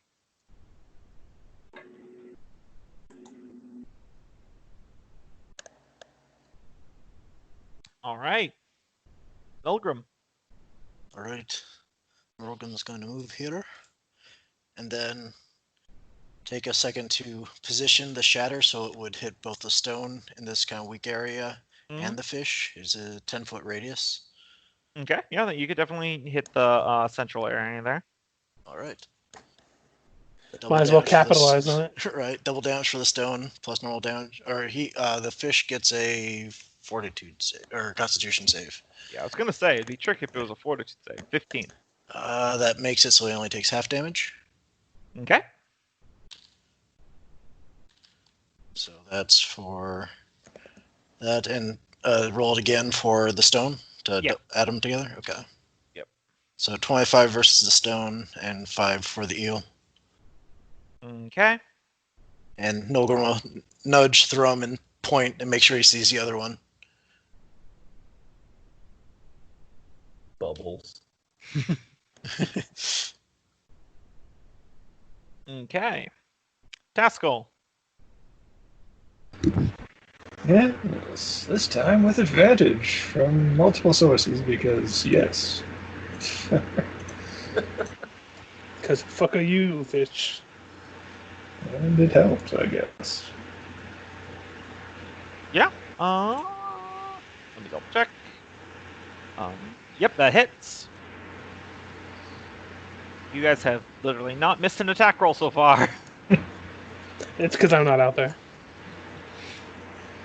You gave advantage. You were doing your part. You do the most damage of all of us most of the time. All That right. fish even feeling it at all yet? Oh, that fish is very grievously wounded. There's literal blood in the water. Now we're going to have to deal with cave sharks. Jeez. And bears. Cave marine bears. All right. So then Thrum's giant gonna- tentacles reel up. No, I'm joking. The Kraken shows up. All right, I'm gonna try this macro as Thrum reaches out and just tries to grab the damn thing. Okay, which one? So they're both within. Fairy fire one Gotcha. with advantage. Cause rage. Yeah, that succeeds. All right, let's see if this. Don't they take damage when you grab them? Yeah, they do. So he takes. Yep, it worked. So 1d6 from the hand, 2 from the rage, 1d4 from the grab, and 3 from strength. Cope, could you describe to me how Thrum just instantly kills this thing by grabbing it? Because it had 1 hit point. So it's an eel, and his hand's pretty big, and so it's kind of long and lean, and he just reaches out like snatching a snake in the air and just kind of pops its head over with his other hand, like it's just a casual thing Crocodile Dundee would do, you know? Oh yeah. And turns around to the other eel and throws that one on the ground. You throw it on the ground and it dips and then just gently starts floating up.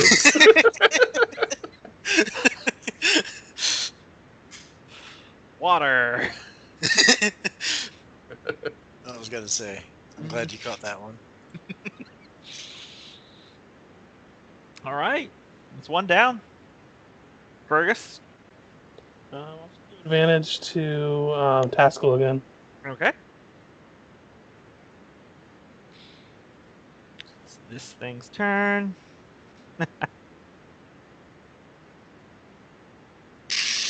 Can we talk about how Thrum is grappling eels, the thing's notorious for being slippery? To be fair, this thing probably had like a lot of wounds on it, so he could just jammed his hand into its like side. Yeah, and his skin gets spikes on it, but not spikes, but like really jagged edges. Heyo. We definitely got a hit on old Nolgrim there. Nope. So it would be a smooth 19 piercing damage. That hurt. And you are now grappled. Mm-hmm. And it will spend half of its move taking an opportunity attack from Thrum. Can I grapple as an opportunity attack? I do not believe so. Oh, I wanted to grab his tail. And it takes. It can only move half of its move, but it can. It's taking Nolgrim with him. Mm-hmm. So you still get an attack roll though, Thrum. Can I try and grab Nolgrim instead of attack? Are you talking about pulling tug of war with his body, with you hanging onto his foot while its jaws is wrapped around its midsection, and you just tugging like that? It wouldn't. Yes. I mean, I think that might just kill him. I mean, I'm pretty sure he would take your grapple damage then from all your spikes and flint and shit. Yeah, that's probably not a good thing. All right, let's just hit the creature. I was gonna just punch the damn thing. I'm calling it spear because it does 1d6. Like, well, I should just do the unarmed damage then. Yeah, it's still a disadvantage though. Okay. You just want to keep that attack roll. Does a 14 hit? Well, you still have to give me a second one to see if you get worse. Disadvantage. Oh, yeah. Okay. Yeah, the 14 will hit, though. Okay. A nice 12 damage. It is not feeling super fantastic. But that's its turn. Freya.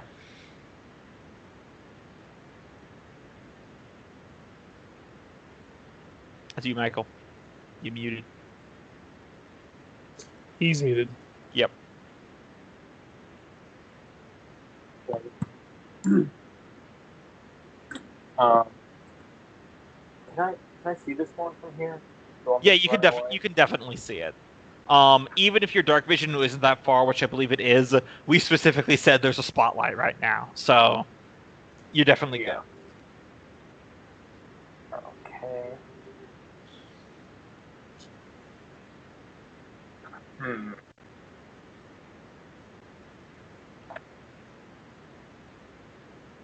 Oh, that's funny. I guess Fairy Fire on. Okay. So dexterity save. That will be a fail. They are Fairy Fire. Oh yeah, definitely lit up. How far can you move underwater? Give me an athletics roll. I assume you're not wearing like medium or heavy armor.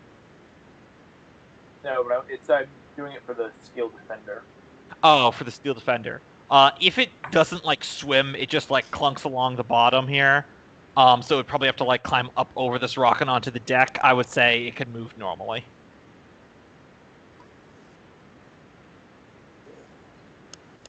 So he has normal movement speed. Yeah.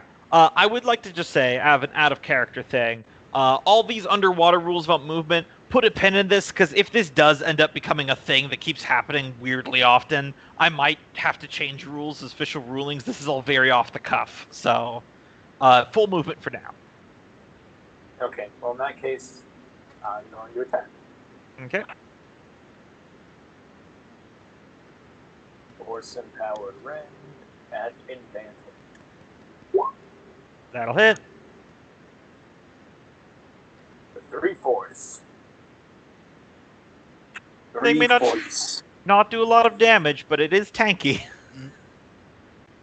Yeah, It's so fucking tanky, dude.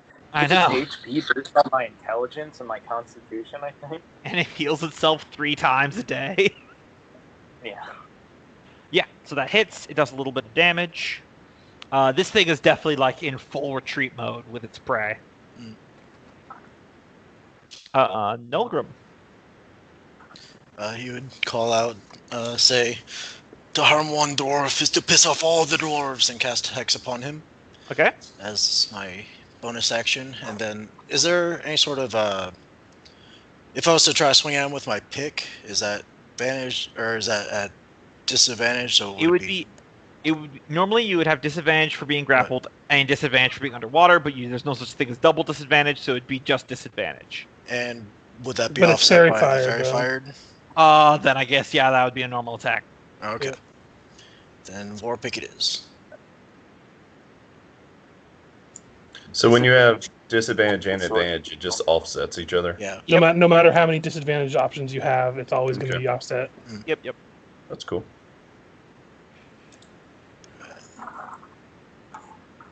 +2 to the damage for the grudge. Okay, it is so very nearly dead. It is so very nearly dead. Enough to decide not worth the prey and leave him be. Well, I don't know. It's not its turn yet. Right.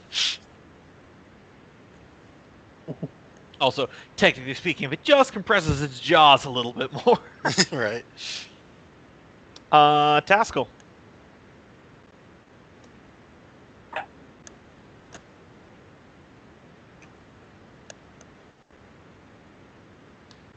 Kenneth?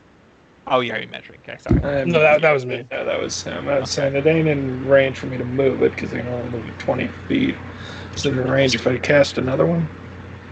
Like drop that one. Yeah, and cast I would say you could do that. Okay. Technically, it's not concentration, I don't think, is it? So you could technically have multiple versions up. Serious? Well, you just can't, because it's a bonus action to swing it, isn't it? Yeah. Yeah. Huh. Just in time bonus action. Yeah, no counts. I'm still in an army of hammers. Well, they're That's- only one useful at a time, but like you said, 11. That will whiff.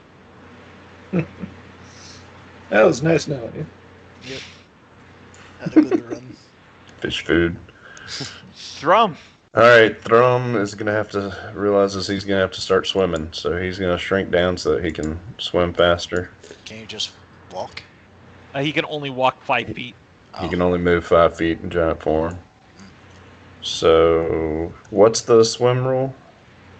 Give me the athletics check. Okay. And that's still at advantage since he's raging. Yep. Oh, weak. Yeah, half speed. Half speed. Not gonna cut it. 5, 10. I guess it's only 10 feet for a dwarf, huh? You have any daggers or he'll something you move, can he'll throw? dash as well Okay. and get to there. Hope for the attack of opportunity. Yeah, exactly. Okay. So, Fergus, your turn. I'm busy just sitting up front and just like, oh, they're fine, they got it. Just tell Taskill, like, that's probably the best place to hit it right there and give my bonus action again to him. You're like, they're fine. Plume of blood rises up from Nolgrim. It's totally fine. All right. So here's what we're gonna do there, Loki. I'm gonna roll a 1d2. On a 2, it will move, then bite down. On a 1, it'll bite down, then move. Alright, sounds fair.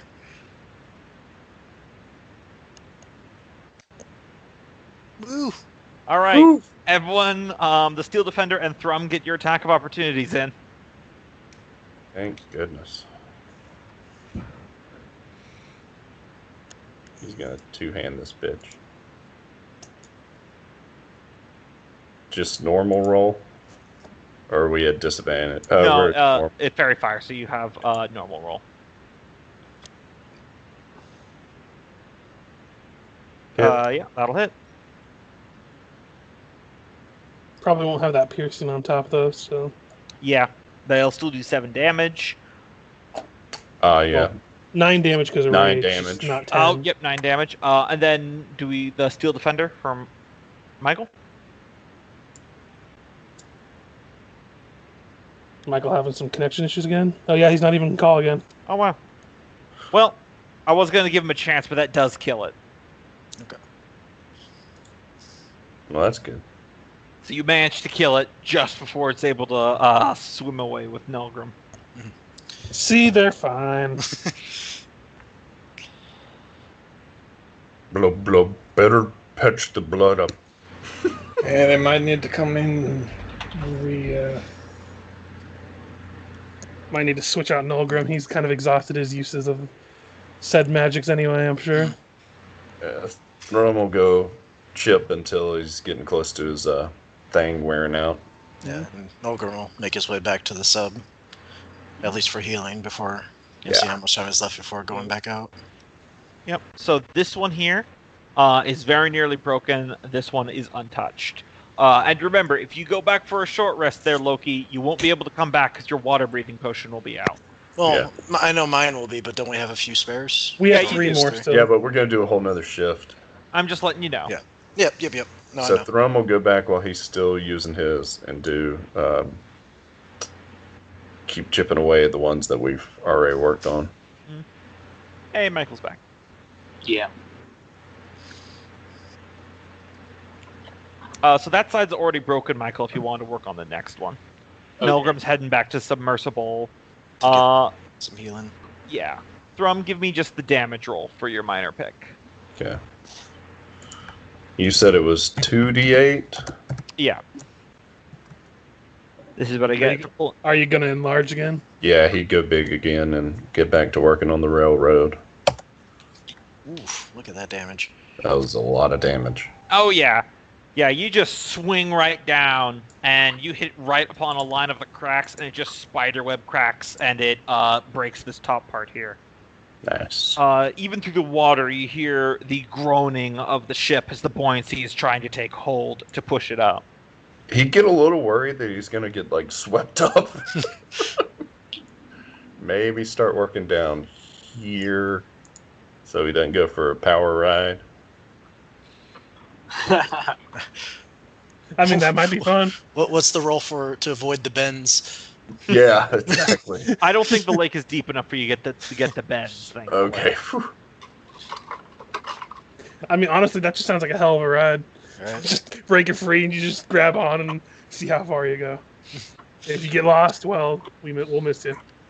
It breaches the surface, you fly 20 feet in the air and crash in the ground and take fall damage. Yeah. Giant Speaking rock of dwarf which, comes down on the boat, how do we- destroys the boat. Once we destroy this last rock, what do we do? I'm pretty sure it'll just rise to the surface after Step that. back. Yeah, it'll just rise to the surface, but we're still down here. We've We got can a get in. sub. You guys can get into the sub. Oh, I thought it was that you couldn't open the sub, otherwise it would flood everything. Well, apparently there's a hatch that's like Yeah, an there's- entry hatch. Okay. Once again, this is the problem with me literally reading the PDF as we're playing rather than doing like an hour of prep time like I should. I get it. So, It's okay. I have a whole other campaign of prep time from my game. yeah. I subjected other people to my first try. All right, so Freya and Steel Defender, if you want to take another shot at this rock here.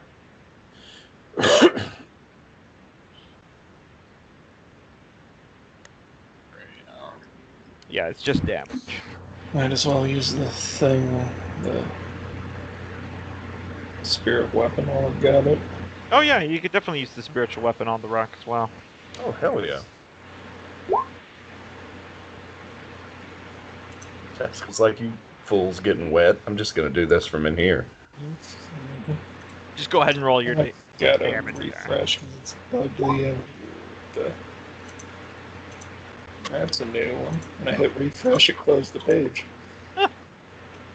So that's 12 for me and the Steel Defender. But the roll overlay bugged out and was sticking again when I click on the damage. Unfortunately, neither you or the Steel Defender got high enough to pierce its damage threshold yet. Taskill landed a solid hit. Yeah, Taskill certainly did, though. So, am I in the mini sub or am I in the? You're in. If you want to be in the sub, you can be in the sub. Yeah, I think I'd go to the sub because that's where the healer is. Yep. Okay.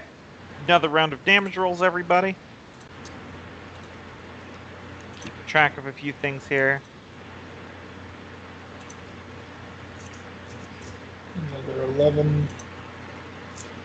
So amount of second level spells once this one's over.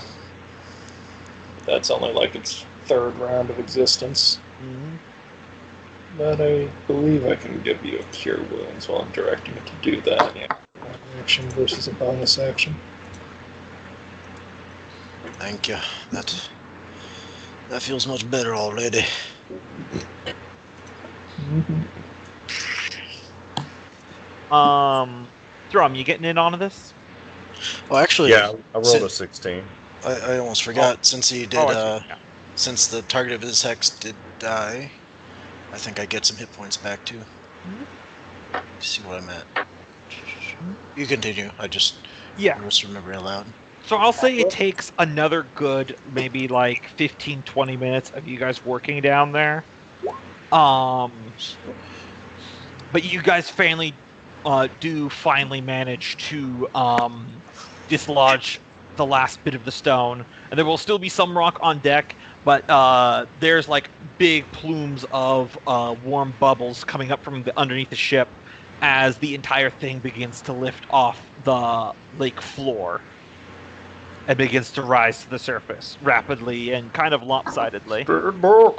Now, everyone who is working on the side is clear, but I am going to need to make Ivy do a dexterity roll here to try to get the submersible out of the line of smashing. Mm-hmm. Wow! Wow, Like she's she born knows to what it. she's doing. I mean, she's a gnome. It's inherent in her DNA. I'm going to say with a roll that good, it's not just that she maneuvered out of the way, it's that she, right as they were finishing up, she already anticipated this and she pre-backed it up. Because also I did the actual checks. 12 miles per hour is great for this campaign, but if you watched it in real life, it's not that fast looking. No. Like pleasure sailboats that people take out on the lake move 12 miles per hour. It's... So yeah. Let me hide this area because you guys managed to have the Haver's Vault move up towards the surface.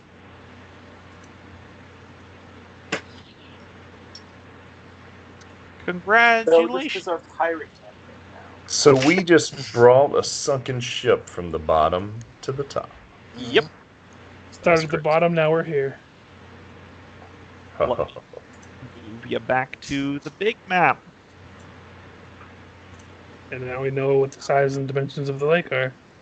Mm-hmm. Oh, that's true. Do we get an uncover? Yeah, let me do that in just a moment. And So we know many what the pixels. island is? I'm working on it. I'm working. He's working on it. Take a quick bio. I've never left lesson. Yeah, I'm gonna grab something to drink. All right.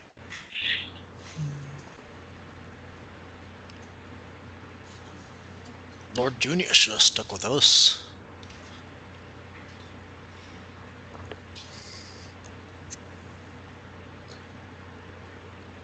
Good news is, next time we see him, boy, is he missed out. Right? We got so much shit. First, we found a clockwork ship. Then we met a bunch of ghost gnomes. Ivy's the queen now. It's great. Yeah, it was crazy. The ghosts said literally the first gnome that they would meet.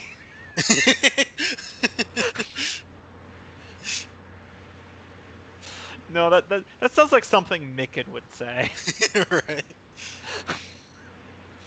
There we go. You guys should be able to see that now. Or did I do it on the wrong layer?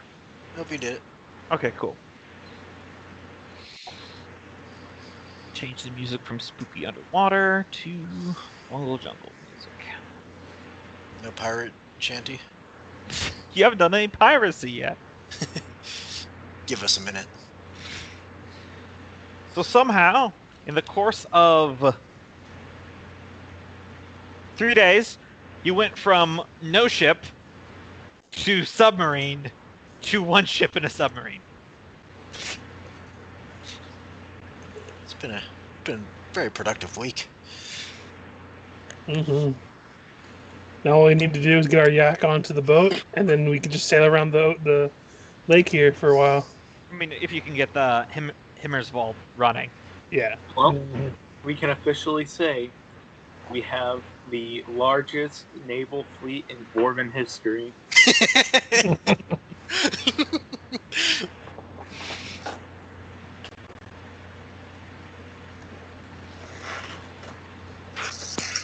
Somewhere there's a fucking dwarven pirate screaming for no. He doesn't know why. He just is. There's a disturbance. Yeah, well, we'll probably have to rig up and tow it back to the docks, and then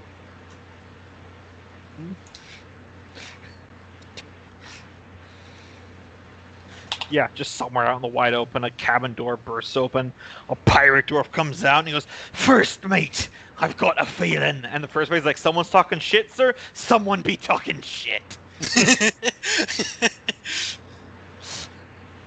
Little did you know he was a paladin with the rare variant ability, Detect Shit Talker.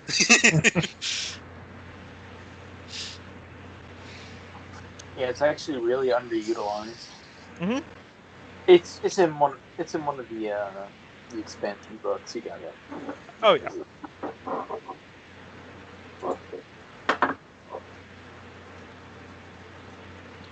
Oh, yeah. Yes.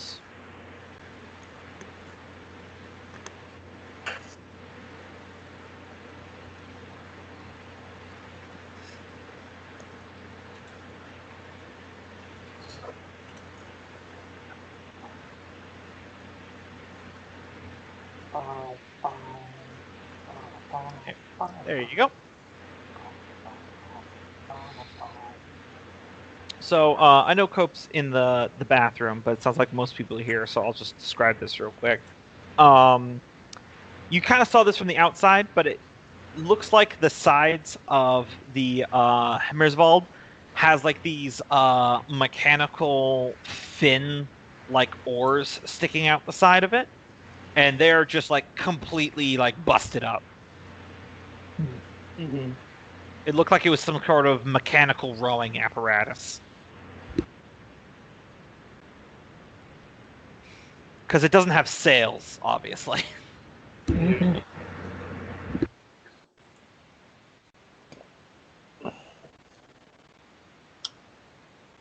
Yeah, what Kenneth said, if we can somehow rig it up to the submersible and try to tow it towards the docks, Mm-hmm. that'd be preferable at this point, because it's kind of hard to work on it in the middle of the water. Yep. And at the very least, we can get it over close to it and go from there. I will say, because of the just genuine awkwardness of towing a larger boat with a smaller boat, rather than going 1 hex an hour, you can go 3 hexes a day. That works. Yeah, that'll get us to the docks at least. Yeah. Yeah. So you're able to tow that whole kit and caboodle over to this word jumble over here. Yeah, there's a lot. I know. And I'll say that will end the day. So, I was just We come updating. back, and our mushroom guy is cut in half, and our wagon is gone. You come back. You're all kind of tired. The Miku and Eski are both still there, alive and well. But tell me, how many giant baby scorpions did you have? 3, if I remember. I think so. I think 3 or 4. I can't remember exactly. I think it was a lot. It was like I thought we killed a bunch of them because we only needed so many when they I hatched. think we had 4. Yeah, someone should be keeping track of this.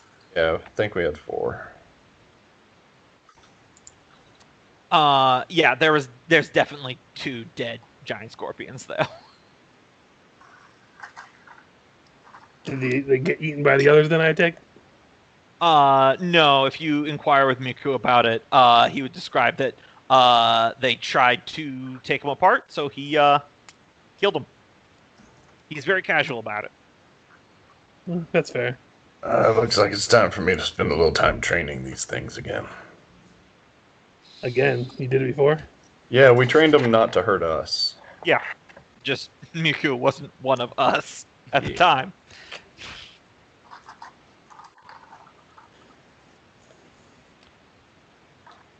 How big are they by this point, by the way? Probably about the side of a golden lab. They're no longer fitting inside a box. Yeah, they're getting big fast. So we might need to choose which one is the best and have to just go down to 1 pretty soon. Listen, if it's one thing I've learned from the Joker is that you just break a pool cue in half and you tell them to make it quick. No, let's keep both of them because then I can rig it up so that 2 of them can pull the wagon together at one time until they get big enough for just 1 of them.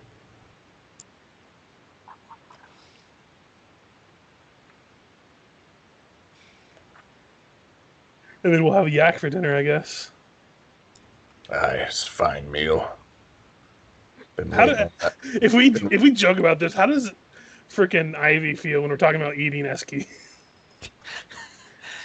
Well, before she notices that's what you're talking about, she was just pondering the fact that you have a wagon and 2 ships. She's like, I'm concerned that we're starting to get more vehicles than people. Yeah, we're gonna probably have to leave both ships here. Maybe I can lock. If we spend a couple days here, I can actually lock any hatch and make sure only we can get in.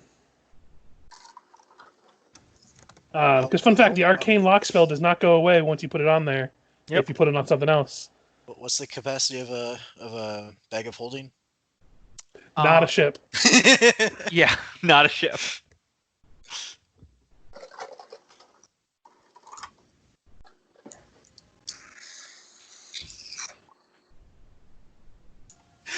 Just imagining Lord Junius coming across this.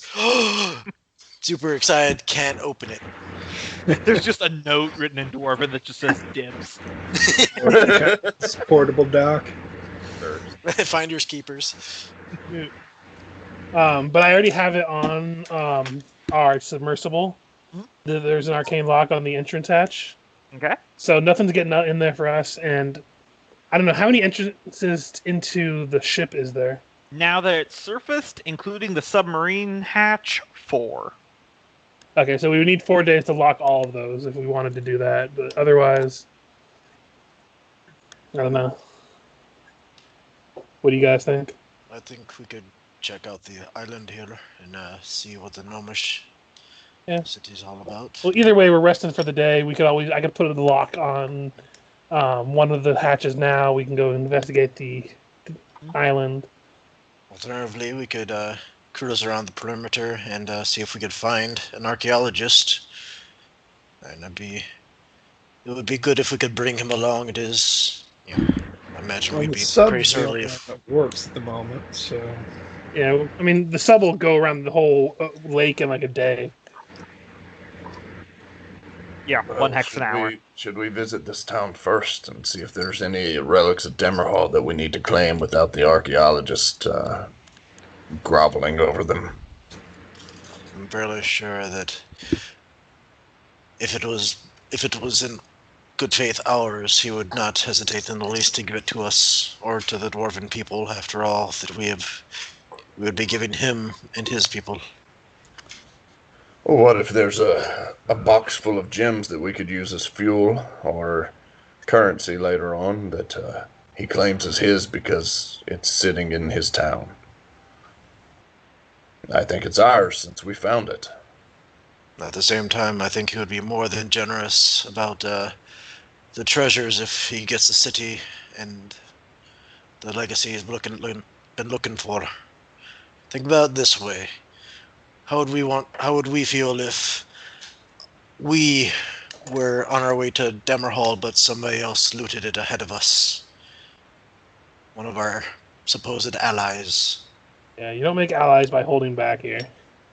Yeah. We need to be as open as possible down here in the Underdark. Well, let me be the first to admit that I'm wrong there. You fellas are right. That is the wise thing to do. I guess my greed got the better of me there. Ivy speaks up at this point and says, "How long did you say it's been since you've been to Dammerhall? Like, how many hundreds of years?" Oh, there's probably something living there. Yeah, I was gonna say, I'm sure at least multiple people have looted it by now. Oh, for sure. I wouldn't be surprised if we go there and it's inhabited by people already that aren't us, and that's going to cause some problems. All the more reason to make good friends now. They acted in good faith.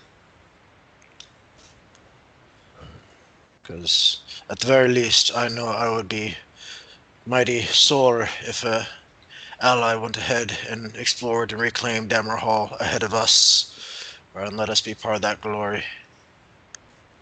All right. You've sold me, son. Yeah. So what's the plan on this new day?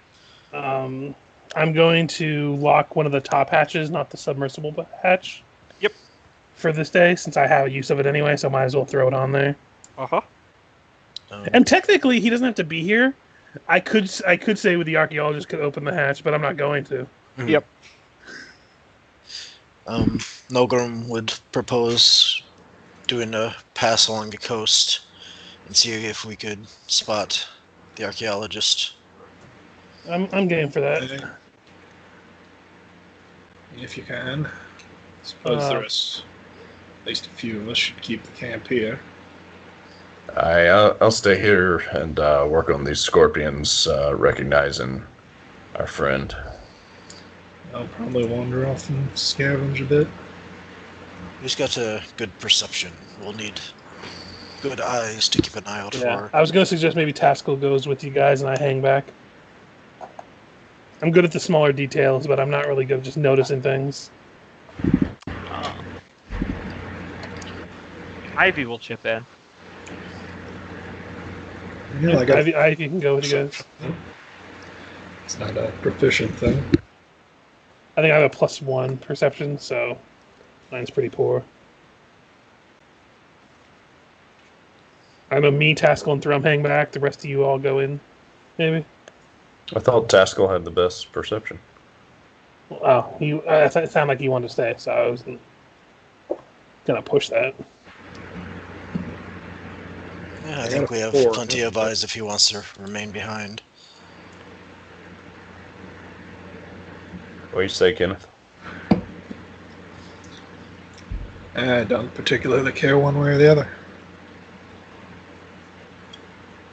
Will that answer that? Yep. So I guess maybe Thrum and Taskill stay behind, and I can at least give advantage to somebody if I help them look. Mm-hmm. That way there's 4 people on the boat, we have some better chance. And you're leaving the Himmerswald, you're just taking the Underblad, right? Yeah. Because I don't think the Himmerswald is really capable of much movement right now. Not at the moment, no. Would Freya want to work on it? I think we're splitting too much focus right now if we want to start working on that. We have other stuff to do than try to repair that for probably what's going to take weeks. Yeah. Okay. Or if you want to try and at least get these, look at the cog gnome things? Oh yeah, Is yeah, how they absolutely. work? Well, apparently Ivy could drive. You could probably look on it while we're searching. Like, in between the times, like, we're in the middle of the water, because we're not going to be able to see anything from, like, in here. And those are, like, hours of study before we get to the shores. Mm-hmm. Oh yeah, by this point you're going to need to use another 10 gold worth of gems to refuel the Underblad. Travels about 8 hexes per 10 gold. How many gems of value do we have right now? I assume we've used 10. Yeah, you've only used 10 so far. You guys did recover quite a bit. I know someone wrote that down. We had 150 gold pieces of rubies, and we had And we had- another. 90 gold worth of gems from Gurney's chest. And we've used 10 of that so far. Yeah, so we've got 240 gold pieces worth of gems left. So we should have a good amount to sail around if we need to, for at least at once. Does that factor in the ones we got from the sunken ship? That was the 150. Yeah. Okay.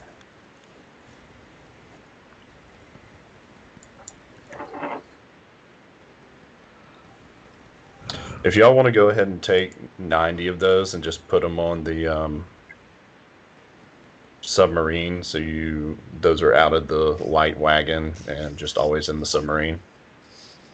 At least until we leave the submarine behind, because eventually that's going to happen. Yeah, I mean, just saying so Gombo doesn't say, all right, well, those are back with Eski.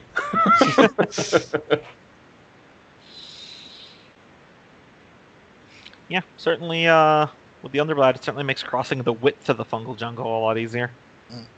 Mm-hmm. Oh, so it's not much wider. Now that I'm thinking about it, I would bring it to the attention of, what's his name, Miku, that if we're going to go examine the other side of the lake, we're going to be probably within like 3 days of Zan if he wants to be dropped off or not, or if he wants to stay with us until we make our way back there by land. He would release some spores again and say, "You were speaking of a lost city. Where was that located?" Middle of the lake. The island. Yes. I would very much like to go there. To my Okay. knowledge, no Zan has ever been to the island. That's fair. I just wanted to offer the option. Your courtesy is appreciated. Well, let's get on that boat and start seeing if we can find any random stray gnomes.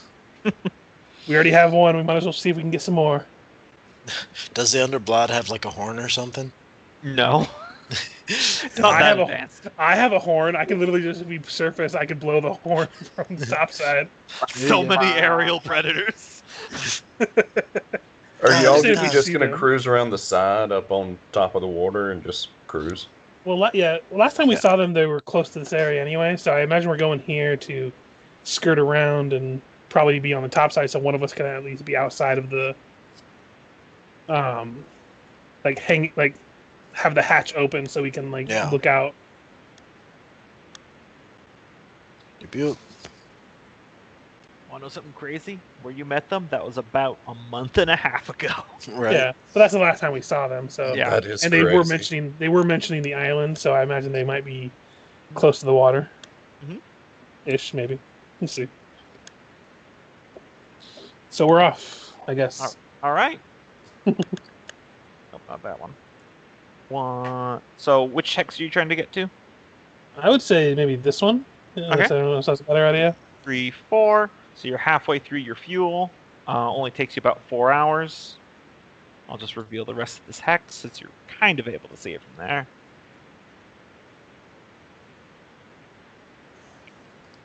And if you want to figure out how those clockwork gnomes work, Michael, you can just give me a Tinker's Tool test.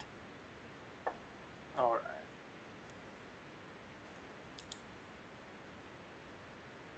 Tinker's Tool.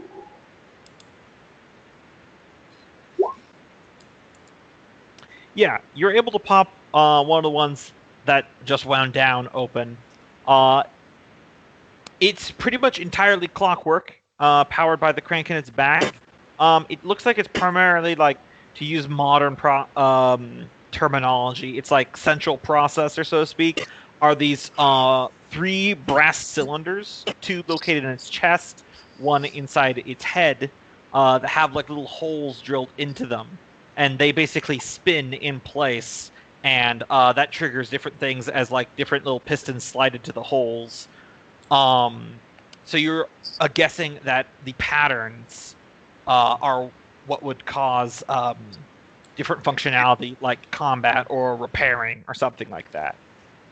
You do remember that in one of the workshops in the Himmerswald, they did have some unworked brass tubes. There were like no holes drilled into it. So it'll take you a bit longer of like calculation and trial and error to figure out what does what. The math here would be insane for something like this. But on a purely hypothetical, if you were able to work with one of those tubes, you could easily reprogram it to do simple tasks per tube. Mm-hmm. Okay. So what you're saying is he's going to have a robot gnome butler. That could only do a maximum of 3 things. And one of those things is the one located in its head. You are pretty certain on a 17 that that's the one it uses for basic motor function. So...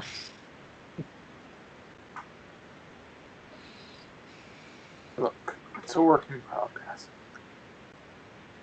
This sounds like an excellent thing for us to have in Dammerhall. Dammerhall was famous for having just full-on magical golems. That sounds like an even better thing. I always like the idea that clockwork stuff doesn't take magic, but just the sheer amount of preparation and paperwork and math you'd have to do is just insane compared to golems to figure out how all that would work. It's like that spell where you have to... God, I'm so sick of math. I'm going to go learn magic. Are these things strong enough they could pull the cart? No. Oh, What if we got? I really want some balls yak brisket. strapped up like a dog sled? It wouldn't be any scorpions, faster 2 than a clockwork. gnome could run. 2 scorpions, 2 clockwork gnomes, with scorpions chasing them. See, that's why we rebuild them into a giant clockwork gnome. They both They draw all together. combine. Alright, so you guys comb this little hex of the coast, and you do not manage to catch sight of Lord Junius.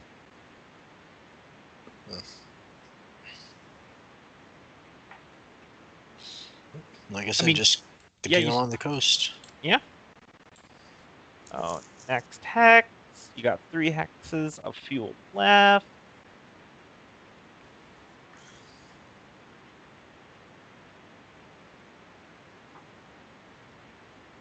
Mess that up a little bit. There we go.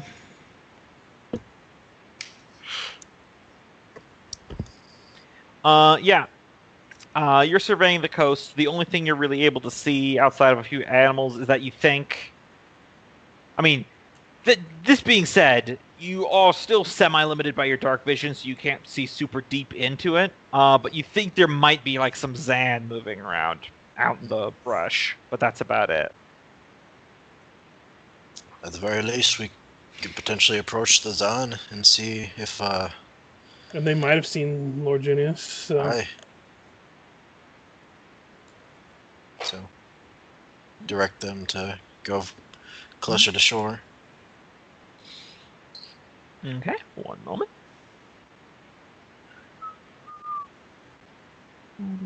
Surprise, it was Drow. Super dragons. Oh fuck! It's going to be those Or quad super things I keep dragons. hearing about.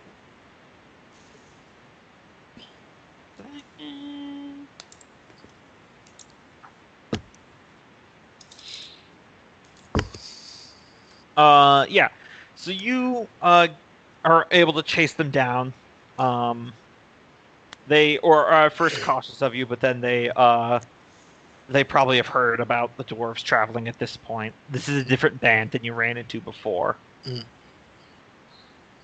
Give me just a flat persuasion, anyone who wants to. I'll throw it out there.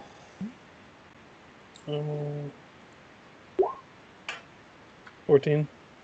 Yeah, it doesn't sound like they've seen Lord Junius at all. Though they do have boar tusk ivory if you want to trade food for that. What's boar tusk ivory again? It's just boar tusks. Okay. Unfortunately, I don't think we have any of our active food to trade here, so... So, unless anyone else has any questions, I would imagine we just thank them on and ask them which way they came from, maybe, to see if we have a better chance of... Like, did they come directly from Zan recently, or are they on their way back to Zan? Yeah, they came directly from Zan. Okay. And Nolgrim will say, let them know that if they come across some gnomes in the area by the name of Lord Junius to direct them towards the shore. That the dwarven folk found what he's looking for.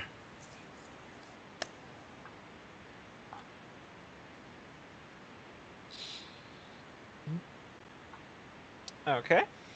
We'll get in, back in. Alright. Thanks, Tex. Are we going down south again then, or are we going? Oh yeah, what are you guys doing? Sorry. Because if they came from Zan, there might be a better chance he might be down this way. I think going south would be a good call. Okay, so past the one that you already did. So that's, you only got 1 hex worth of fuel left.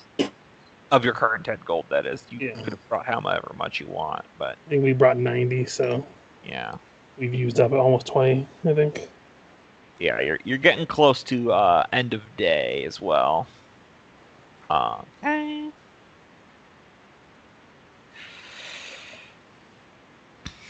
Yeah, still nothing here. At the very least, we'll map the shoreline. Perhaps one more down, and then if we don't see anything, head back for the day, back to our base, or our pseudo-dock base. 5, 6, 7. You might as well keep going. I mean, you've been really intent on it. The 8th hour you've been out on the sea, by the way. Out on the lake, by the way, so... So that's 10 gold pieces down, so we're down to 80 gold pieces now. Yeah, but I'm also saying, like, if you think about being awake during the day, just as a... Yeah, 8 hours isn't long at all. Yeah. Yeah. So y'all could keep on trucking. Yeah, I would say we could probably make the trek around this bottom and curve all the way back up within the day. Yeah, even if we have to take like a point of exhaustion before we get back to rest, if it took that long. 3, 4, 5. I'm saying if it took that long. Yeah. 1, 2, 3, 4, 6, 7, 8. It'd be about another 9 hours to get back to the docks, I think, if we went around. So. As someone who has done this, I will let you know that a 15 or 16-hour workday is not like, oh, we'll just do that. It's not necessarily a workday. We're on a cruise. You know, people said that to me about, oh, it's not a workday. You're just sitting in front of a computer. It's a workday, motherfucker. It's a workday. Like I said, if we had to take a dialed in for 16 hours without a break and tell me you don't get tired. Fair. Oh, I've been there. I understand. Yeah, I know. That's why I suggested the exhaustion thing. Yeah, no, I would be agreeing with that. But for now, I think it would probably be a good way. Maybe they could rotate watches and you know. Well, at this point, I think we're just trying to get all eyes on it. And also, Ivy needs to drive the sub. Yeah. She got a natural 20. She's just the only one that can't. Or Ivy or Freya. Freya. I forgot that Freya's here as well. Yeah. I still suggest we just take the time we need to get all the way around. And if we don't see it then, we might need to... I mean, y'all can be gone for a couple of days. We've got stuff to do. Taskill has very important stories he needs to hear from Thrum.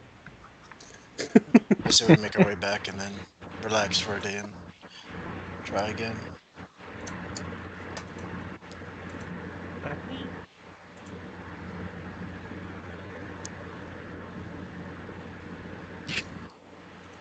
Plus the completionist in me is like, uncover the map. Oh my god. God, look how close we were originally to the lake. I know.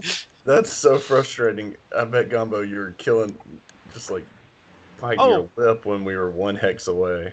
No, not at all, really. I mean, the dock was all the way over on the other side. It's like, yep, that's water. Yeah, right.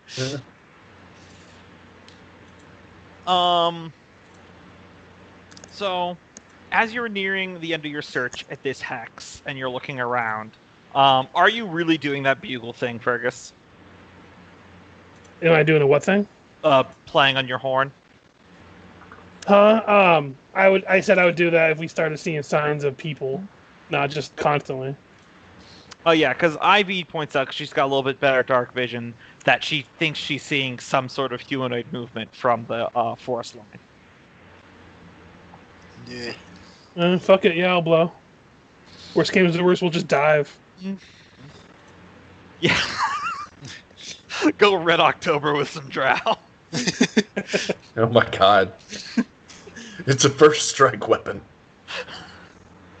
Now, while I can imagine this is the drow getting like really close to the water, and they're like, "What the devil is it?" And then it just the submarine plows out of the water and just like lands on them. Yes. Every dwarf and gnome giving the double middle finger. The submarine uses this tackle attack. It's super effective.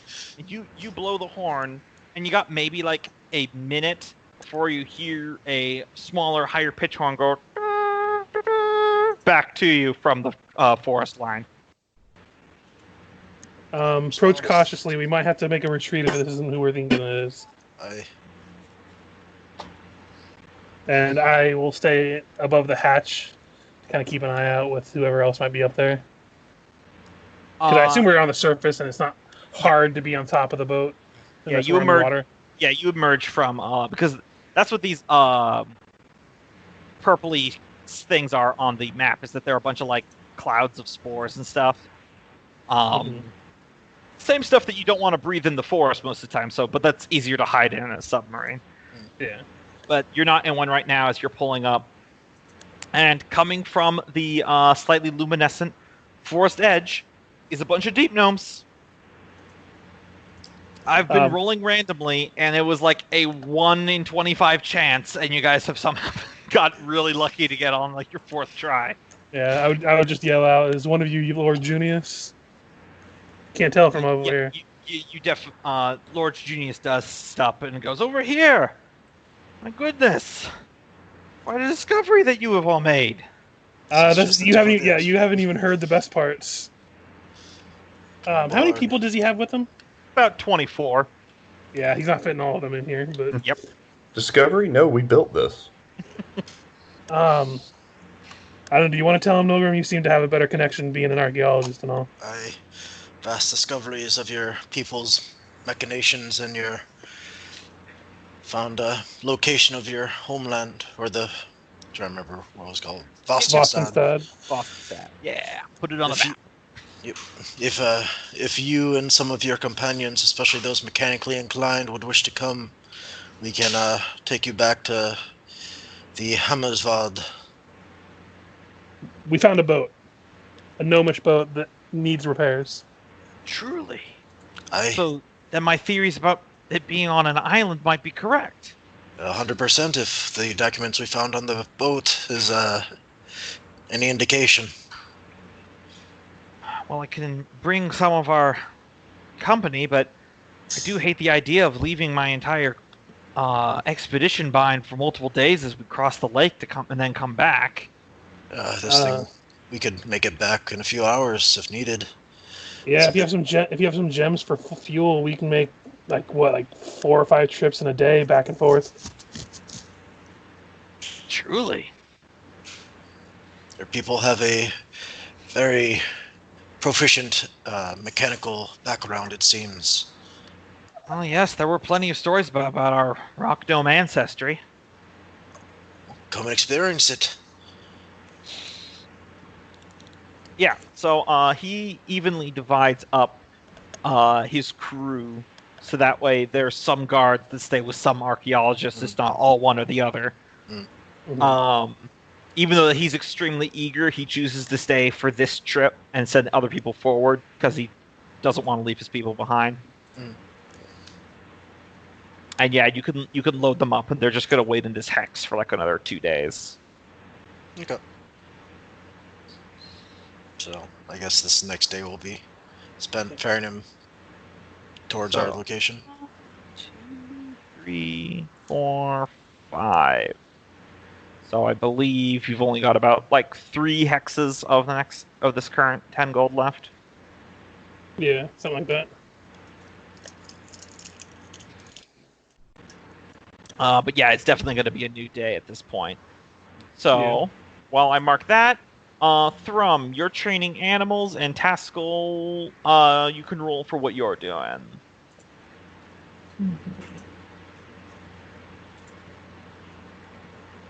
Hey, Taskill succeeds. You're foraging for mushrooms or prey. Okay. Don't particularly want to tackle anything on my own, even. Oh yeah, makes sense. You get 6 pounds. Huzzah. Miku's still around to help you out. Thrum, give me an animal handling.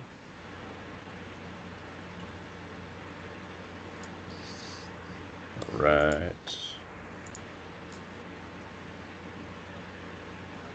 Handle those animals. Hell yeah, you did. So yeah, you're getting them to start understanding like basic commands. They won't. I'd like to teach them to the attack command so that they know only to attack when I tell them to attack. Yeah, they will attack something. I was gonna say, is that something that you know that they will attack on command? You swiftly discover you don't really need to teach them not to attack Miku right now. He kind of made an example, and even in their cold insectoid brains, they're smart enough to realize that apparently they can't take him. So, Not yet. not yet. They're gonna get bigger. Oh god. Again, eventually we're gonna have to just choose one. No, don't say that. I want a pair. To breed them. Yeah, you're down to 2. That's all you have. And plus, I think that's got weight behind it that 2 of them, even though they're smaller, will be able to pull the cart before 1 can. I just know Ivy is gonna be heartbroken Assuming when we you kill can- Esty. Oh Yeah. yeah. It's going to be a bad scene. You're gonna be the one that's the point of her ire that time around. I Yeah. may imagine never that forgive you. I'm sorry won't really make up for that. But by Well. the end of the day, you hear the humming sound of the Underblad coming back, and when they're piling out onto the dock, they've got like 12 gnomes with them, excluding Ivy. I see you had fortune in your hunt. We still got more to bring, but we found the company. Yeah, next time y'all go, maybe it should just be Freya and Ivy or something, so that way we have more room for more gnomes and less trips that way. Works for me. And I'm gonna get out and I'm gonna go to bed. Yep. I imagine I am, even though I wasn't really doing much, I was cooped up in a small area full of dwarven BO.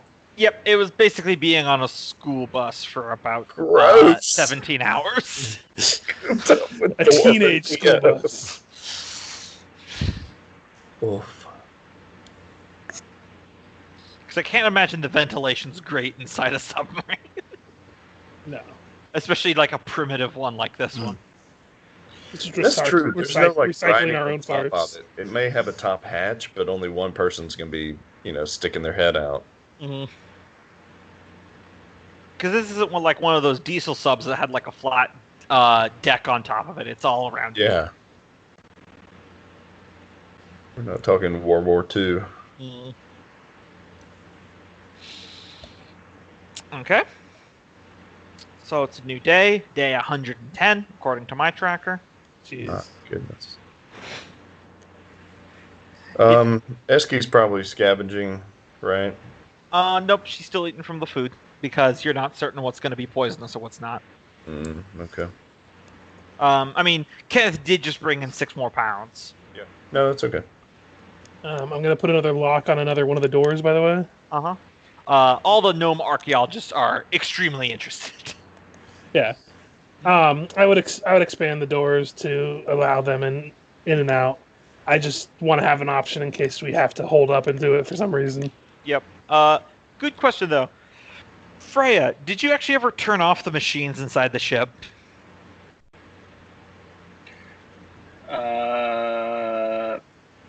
We had talked about it, but I don't think we That's ever. sounding like a no. Yeah, I know we had talked about it. I don't think we ever decided Yeah, on we doing did. it one way or another. Let me see here. Kaboom. Well, that was one gnome that was 1 hit point away from death as he got scalded by steam by opening a door. Uh-oh. Oh yeah, we probably should warn him of that. Literally, it's just blood-curdling scream. Oh yeah, be careful with the doors. We should probably just leave them all open at this point. Let it just vent out. It's fucking safety hazard if I've ever seen one. Yeah. Hey. Thrum's And gonna... now that a Hey, mystical voice brought it up, we probably should turn them off. Would we be able to get it back started? Or would it be harder to do? Fuck And then fine. you shut it down Let to the repair bloody it. gnomes figure it out. Yeah, Thing- they're looking into it, but they're not rock gnomes themselves. Mm. They know way less about Artifice than like Freya does. So it's up to you. Oh, what the crap do we have them for? No, I'm just kidding. There's definitely a lot of interest about those documents that you found in the captain's cabin. And Fergis, did you actually ever take another crack at that chest? I hadn't yet. No, I was going to, but I was. Okay. I had joined with the crew of trying to find the gnomes, so I figured I hadn't had a chance to yet. Yep, that makes sense. Thrum I would that do it away chest. from everybody though, but Yeah. I would just have Ivy come with me, and we would work on it and away from other gnomes, just in I was case. going to say Thrum would have moved that chest and the spice chest into our wagon. Yeah. So 'Cause while they we're in the can get those wagon, we could try spices. to crack it open. Yeah, Ivy's not going to come back on the return trip for the rest. Being crapped up inside a can has instantly lost its mystique. Okay, so I'll go ahead and try to crack it open again. Mm-hmm. Her helping me for advantage, I assume I can do. Yep.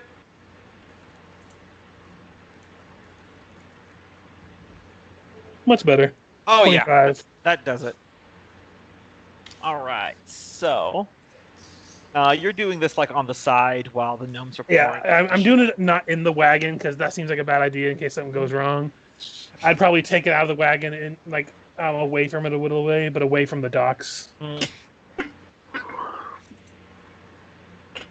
Don't worry. There isn't going to be some giant fiery being that shoots out of it. No, this is says it just lasts this is just after- Fergus being nervous because Yeah, I know. he's picked locks in the past and my backstory that probably didn't go very right. I just love the idea of just you open it up and like a genie comes out and it's like, at last, after all these years, I am finally free. After 10,000 years, I'm free. Just starts blowing up the jungle. You're like, whoops. Could really suffice to use a do not open note on there. Inside. Yeah, thankfully, that can never be anyone's fault. The genie just laughs. Thank you, Fergus. Then he just freaking skywrites his name in fire. Makes an arrow. All right. Inside, you click the chest open. Mm-hmm. Inside, you find 500 gold coins, Nice. old gnomish mint. You also find a mithril medallion. It looks like it's some kind of like military medal. Okay. And you also find a 12-foot by 12-foot wooden box. It takes up a large chunk of the chest. It's got a little gnomish note on it that is described as folding boat. Well then. Wow. So we sincerely do have the world's or the world's Yeah. largest dwarven navy with a total of 3 boats. So I'm not sure she'll go along with it, but I'm gonna slip Ivy 250 of the gold and just to be like, shh, and just pocket the rest. She's like, Fergus, are you sure? I mean, what about the other 250? They don't know. Oh no, that's right. Oh, okay. When you put it like that, she just shovels it in. But looking at the medallion, does it look like anything I can make out of, or does it just look like it's a military kind of thing? It's definitely like a military type thing. It's not got any words on it, it's just a symbology to it. Okay. Sans money, I'd bring the rest of it to the attention of the group. Yeah, you might think it's about worth 200 gold, just on the material cost. But I would show them the medallion and the apparently folding boat. Mm-hmm. So I missed Not that. sure Was how the he- not sure how folding that boat works. a schematic, or was it an actual? It's an actual 12 inch by 12 inch wooden box that's labeled folding boat. Oh boy, I gotta see how that goes. I love that that's basically the, safety dinghy. That's pretty fantastic. Also, I wonder about the logic of putting a folding boat in a locked chest, in case they needed it. Listen, not Well, every that's just captain me. goes down with the ship. Right. And what Yeah, better but way you to would think they would prevent want to have mutiny? easy access. But yeah, bring it to the attentions. I'm assuming the boat's either magical or mechanical of some means. Not sure if there's anything about this amulet or anything, but I figure you guys can figure that out. Yeah. The archaeologists are immediately interested in the amulet. By studying the box, they are able to point out that on the backside of that piece of paper on it that said "folding boat," there seems to be 3 magical command words. So they said, if you're interested, you can try it out. Might as well try and give it a shot. Let's see it. Put it near the water and out of the command words. All right. Dippity boppity fuck. You say the first command word, and it unfolds out into like a rowboat, 10 feet long, 4 feet wide, 2 feet deep. You say the second command word, and it expands out into a boat that's the rowboat does come with oars, by the way. It unfolds out into a 24-foot long, 8 feet wide, 6 feet deep ship with a deck and rowing seats, along with an anchor and a singular cabin. Wow. Third command word. Let's see what's up. It folds back into a box. Nice. Okay. That's super convenient. Finder's fee. There you go. In all of D&D, I've heard about these forever and ever, and I've never been in a group with a folding boat. And to describe what happens to it, it's very much like an obviously magical thing, with like the planks like popping out and clanking into position and expanding out. It's so clearly magic. Hey, can you delete the A in folding? It looks Sorry, like it's a deer boat. Yeah, I was typing quickly. It's all good. We'll never run out of venison. I was literally typing this out as the game was starting. Again, I've been there.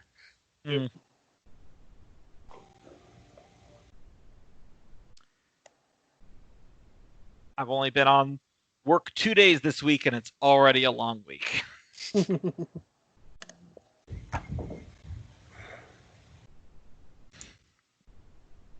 Yeah, so Next day is going to probably be ferrying the rest of the gnomes. Yep. I'll just say all- that you can say we do that for the rest of the day. Yeah. And then those of us who aren't part of that probably scavenge and see what we can find. Mhm.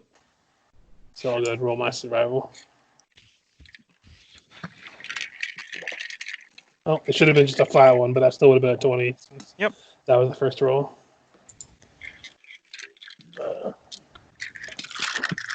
I haven't read on 5e animal handling, but can you teach tricks in this like you can in Pathfinder? They don't list tricks. It's just kind of GM what they allow you to do. Yeah.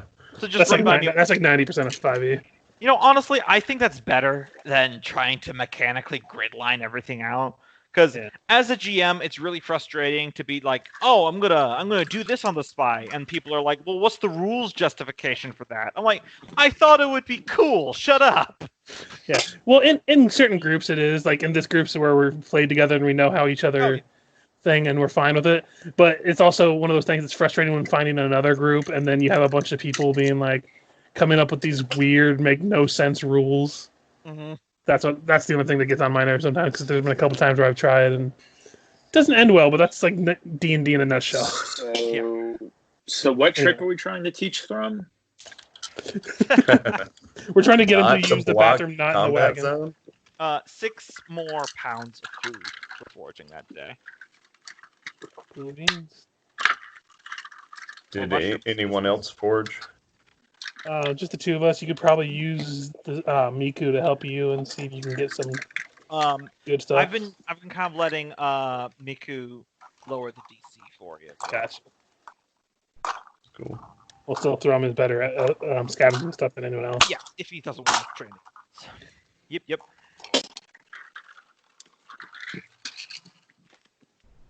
7 more pounds of mushrooms.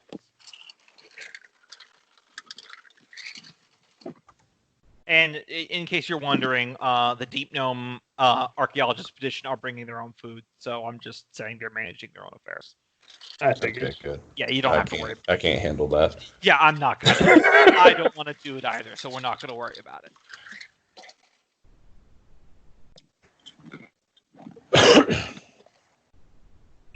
All right, and we'll say that you guys are able to successfully spend that day to bring the rest of the gnome expedition back.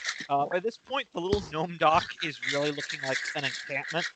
They're like, what is that noise? All right, so is someone making a martini, shaken, not stirred? Sounds like it.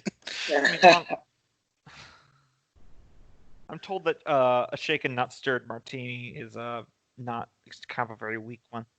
People make jokes about that. Apparently, to alcohol aficionados, what James Bond takes his martini is he's a lightweight. Yeah, it's a lightweight.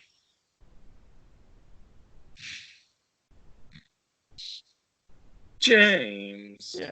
Have you guys seen that one SNL sketch where they actually have Daniel Craig and he's in the casino and then he just really starts getting into gambling mid Bond moment? No. It's hilarious. Literally, he's like trying to get information out of someone, and as like a dramatic point, he rolls dice, and they're like, "And that's a 7, you won." He's like, "Wait, really that easy?" And then he just starts really getting into it, and the casino audience changes from like these posh people to like the people that you'd see in Las Vegas, like the really rowdy people and like the old lady at the slot machine. Hawaiian shirts and bad mustaches. And they're getting like really into it, and the waiter comes by and he goes, "I'll take a dry martini." You know what? Never mind that. I'll take a vodka Red Bull pint glass. It's great. But yeah. So you guys are able to get everyone together. There's lots of gnomes with tents and stuff like that. They're very interested in the maps that you found, as well as the Himmelswald in general. And yeah, go ahead. So did they ever find out anything about the amulet we found? I know they were talking about the boat. So yeah, they believe it is like a military accommodation for whoever captained this ship. If dropping into character for a little moment, Junius would probably say this to anyone who was listening. So he says, "Now, this is probably validating a few postulations I had about if Falsified was located on the island in the middle of the lake. I mean, it may seem strange to build a warship of this size underwater on an area that doesn't have, as far as we know, any sort of rivers or exits according to their charts. But if you think about it, it's a natural defense better than most walls. I mean, if someone wanted to attack Vostenstad, like say the Drow would, how you wouldn't be hauling a navy across the entire jungle. They would have like rafts or rowboats. A warship of this size would just tear right through them. So obviously, whoever the ruler of Vostenstad was, put the captain and rather highly decorated military gnome in charge of defense to command their largest warship.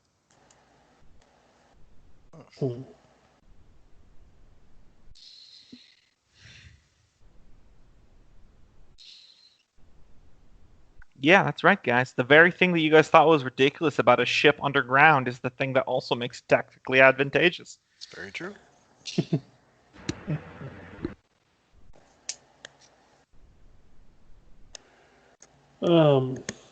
Speaking of when Lord Junius is talking with us and stuff, I would mention about the marks of things that we've, at least especially Nolgrim has been noticing along the shore side about these like clawed tracks, and how we found the spider that had its webbing like ripped out of it, like surgically removed practically, and how they seem to be coming to and from the water. That might be a concern if we get to island side, because I'm pretty sure we saw them up toward the island area, up in these areas. Yeah. Junius would say that he hadn't seen anything like that himself, but it's logically not impossible that something could be inhabiting the island now. It had been like 200 years. Yeah.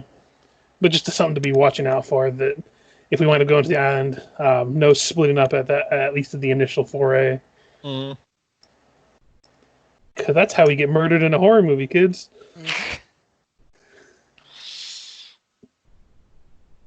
Meanwhile, the gnome with his face all bandaged up from the steam burn just wanders past, just a single bloodshot eye.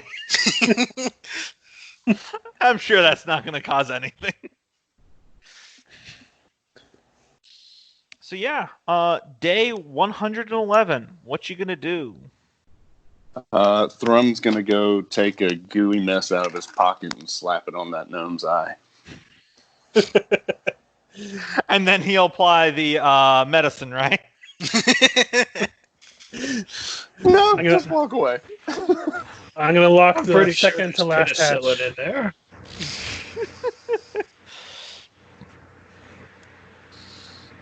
All right, you lock last hatch. So yeah, I'm locking the bottom one. So the only one that hasn't been completely locked is that middle one of the top row. I locked the two side rooms, and I've locked the hatch in the bottom. That was the submarine attachment. Gotcha.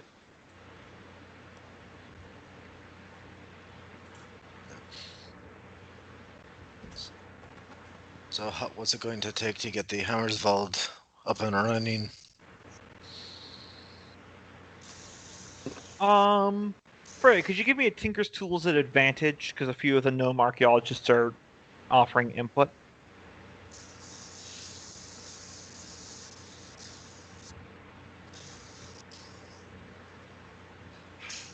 He's muted. Oh, there he goes.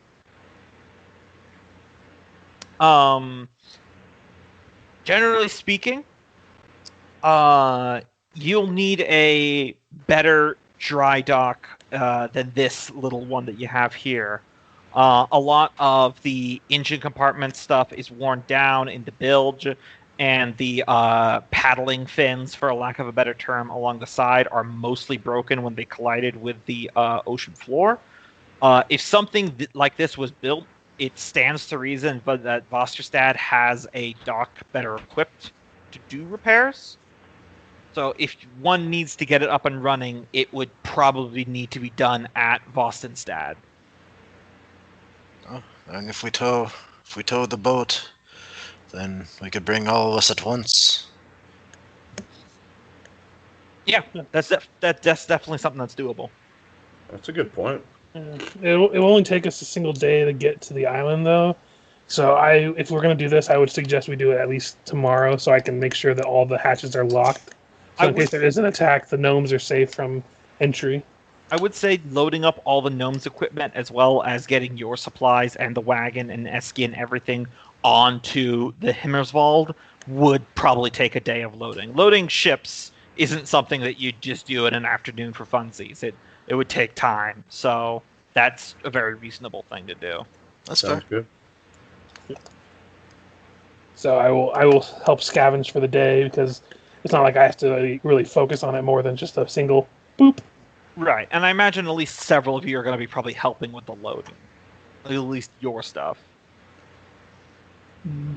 Or, Thrum and Fergis can just fuck off to go look for mushrooms. Well, I am weak as shit. I'm not going to be able to help anybody trying to unload and load stuff up. Yeah, but you can carry, bags of mushrooms or something like that if you wanted to. I can do that at the end of the day. He's the king. That's beneath him. He's already getting into that mindset. Oh yeah, I see. I mean, I was already there anyway, so it's not too far off.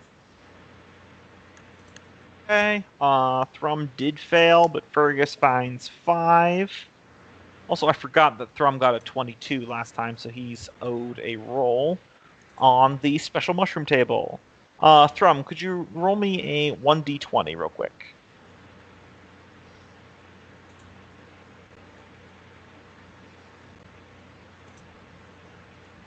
Six.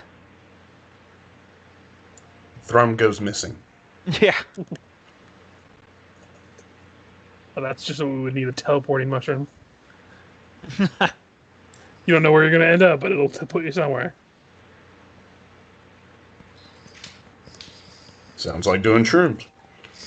You find a mushroom that is bright orange cap and is kind of warm to the touch. If you bring it back to camp, one of the gnomes is able to identify it as a fire soul fungus. And with some alchemist tools, it can turn into up to 1d6 doses of alchemist fire. I would, Thrum would take it over to Fergus and drag that gnome along and have him explain it to Fergus.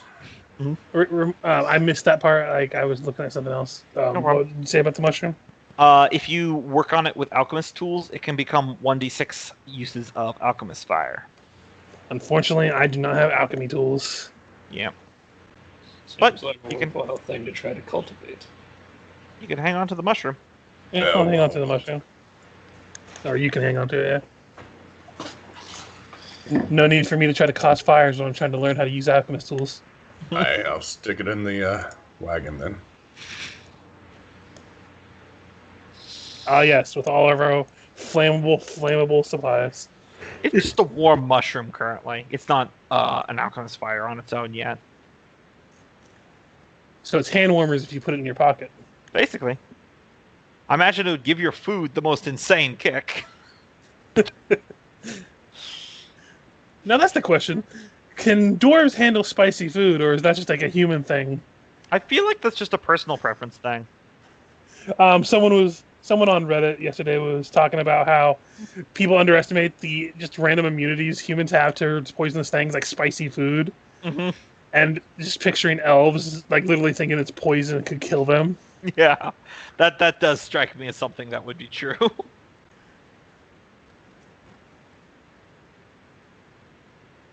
All right, so I'll probably close out that day. Day 112.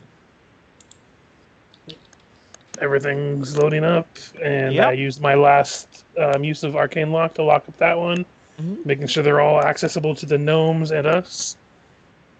And just for good flavor, Esky as well. Mm-hmm. Yes. The only place that she'll really fit is on the deck of the ship. What about the Alright. scorpions? Could they actually go into a chamber underneath? They could. I'm sure everyone's very nervous about that. I was just saying maybe putting them in that front one where that one harpoon area is. Oh yeah, they could definitely fit there. Because I don't think we're going to be using that spot, and that way it keeps them out of trouble. Mm-hmm. All right, it takes you 1, 2, 3 the entire day, and that uses the last of the 10 gold worth of gems that you had in the Underblad's fuel. So keep track of that. But We're down to the 70 count on those now.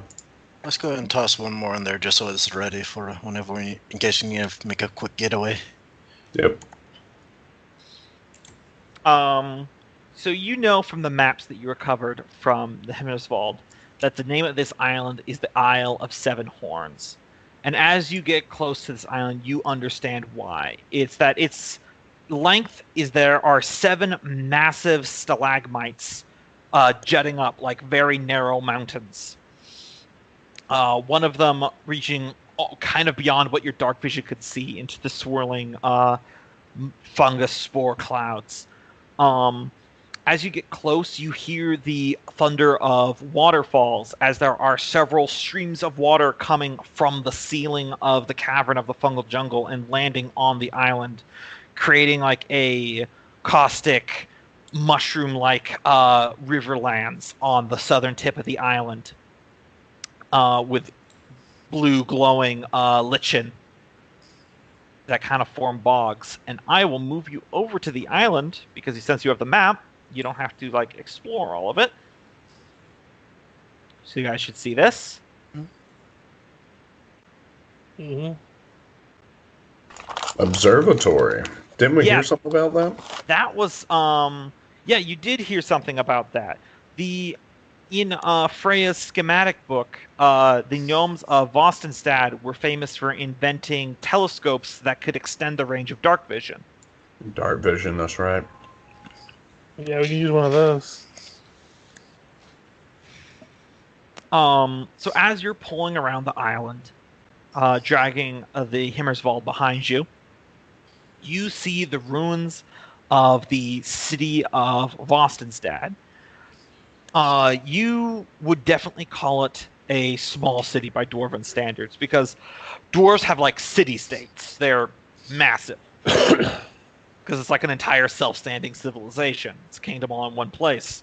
But what remains of this city on the banks of the island of Seven Horns is definitely a sign of a calamity. The buildings are mostly roofless. Tons of walls are missing. And there's just these massive flows of dried mud coming down from the mountainsides. You do see the standing walls and couple turrets of some kind of fortress slightly up the hill from the city. But most of it is just kind of still lying in ruins. Most of the gnomes are out on the deck, just truly in gap of the fact that they found it as you're maneuvering into one of the many open docks. It looked like there might have been a few other like smaller, maybe like fishing vessels, but whatever mudslide or something that took out this place has completely wrecked them.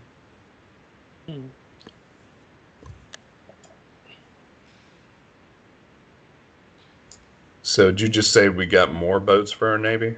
No, they're destroyed. You got scrap wood. For our navy. Sure. And who knows? Even if it's worn by time and calamity, there might be some parts that they could use for the Himmelsvard. Mm-hmm. Although, probably an expedition to determine whether this place is even safe to be in might be the best bet. I just think we should keep our camp on the Himmelsvard for the time being, and send a scouting party ahead. Lord Junius, do you think you could have some of the guards remain on top of on the deck in case anything happens while we explore the initial foray into Vostenstad? Yeah, that shouldn't be a problem. I mean, we're very eager to get out there and start observing, but we can sequester ourselves to the docks for the time being. No harm comes from playing it safe, so. Hey, be sure to give Esky some mushrooms, and then the scorpions need a chunk of beef every 2 days. We're trying to avoid the scorpions as much as possible. Yep, you gotta feed them every 2 days. Just open the door and throw it in. You don't have to worry about anything else. I didn't think we'd be wandering 2 days away. Yeah, he's silent.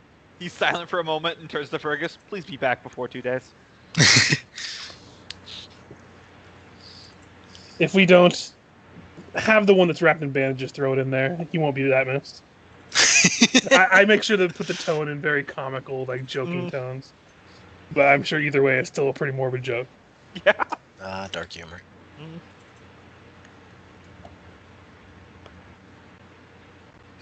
I mean, he's already getting renamed to Hiven Once Had a Face.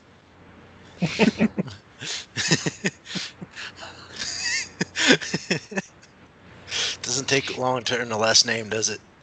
Very nice. I imagine they change over time. Probably.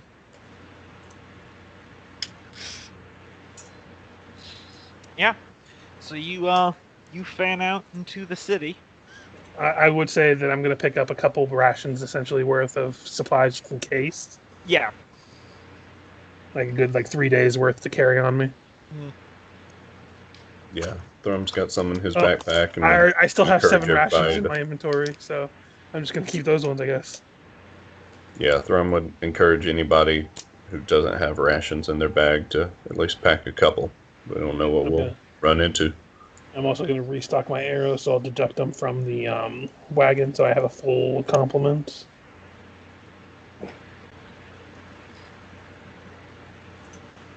Are you marking those down on the wagon when you do it? I'm doing that right now. But Okay. I have been. Every time I take some to restock, I've just been deducting them. Cool. We're down to 270 arrows.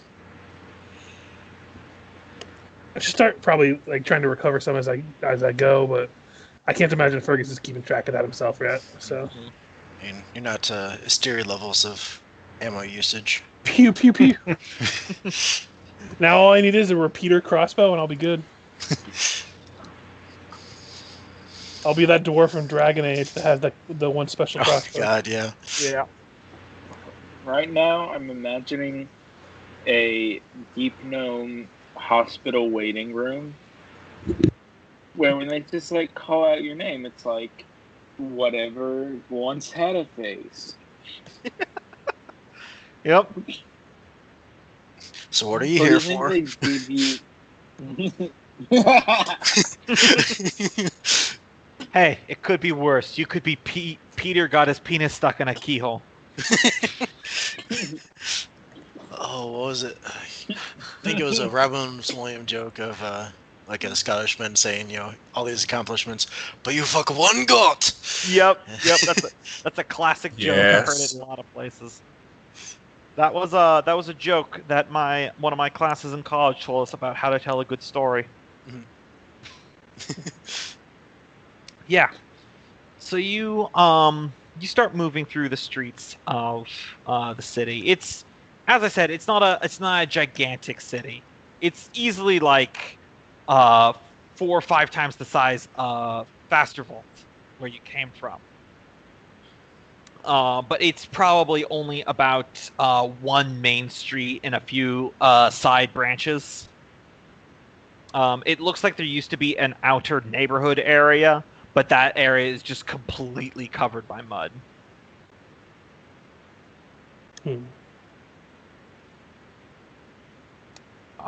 As you're moving through, the thing around the center of the city, where there's this large fountain that's just completely filled with mud and mold, that immediately catches your attention is the foul smell of a decaying animal carcass. And there's this large, tentacled, frog-like creature with multiple eyes that is just very super dead just next to the fountain. Ugh. Can I tell how long ago? Yeah, give me a survival. I think we found the source of those clawed creatures. Aye, that thing's very dead. Don't go near it, it reeks. Yeah. It's been dead a long time. You do notice, though, that its bipedal feet, because it somehow walked on 2 legs, do not have claws. However, there's a great many claw marks on it. Yep. Good old sacrifices and all that. Heads on swivels, people. Let's not get caught by these things. Give me another survival. Me or anyone? Anyone. Does he know what would cause mudslides like this? That's a good question. That'll be a separate knowledge nature in a second. Fergus, you rolled just high enough to notice that there is a single set of those tracks from before leading away from the corpse. Looks like it's heading down the road out of town.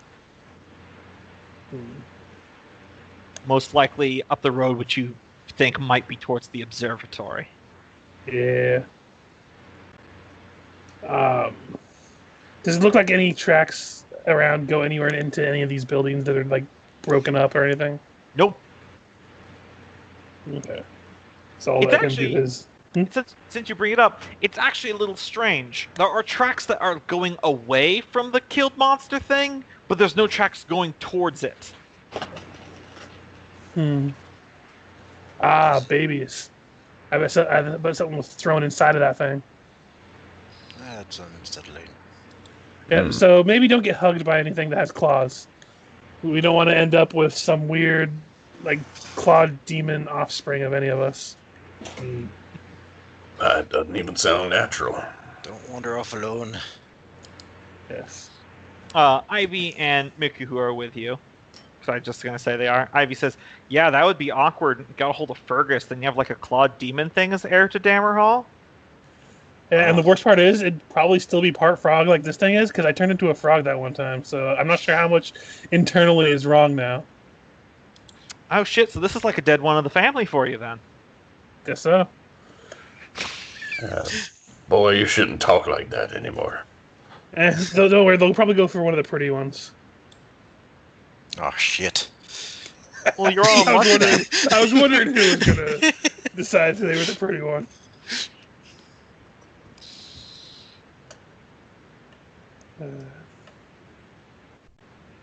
Anyway, if there's no signs of anything here, should we search around or should we push towards where they came from?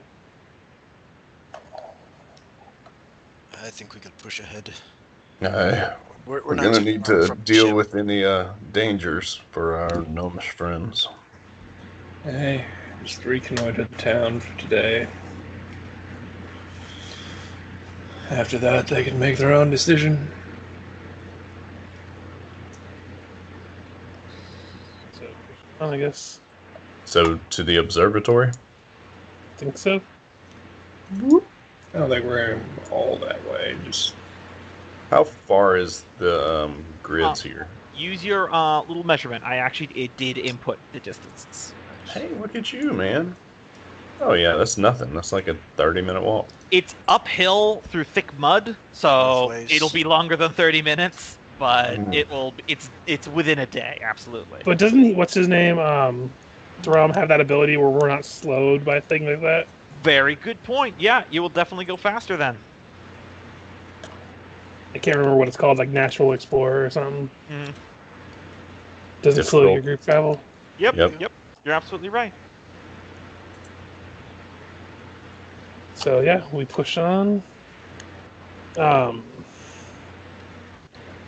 Hope nothing happens, and probably I'll probably be somewhere towards the middle. Just being a ranged person, I'll be able to react the best that way.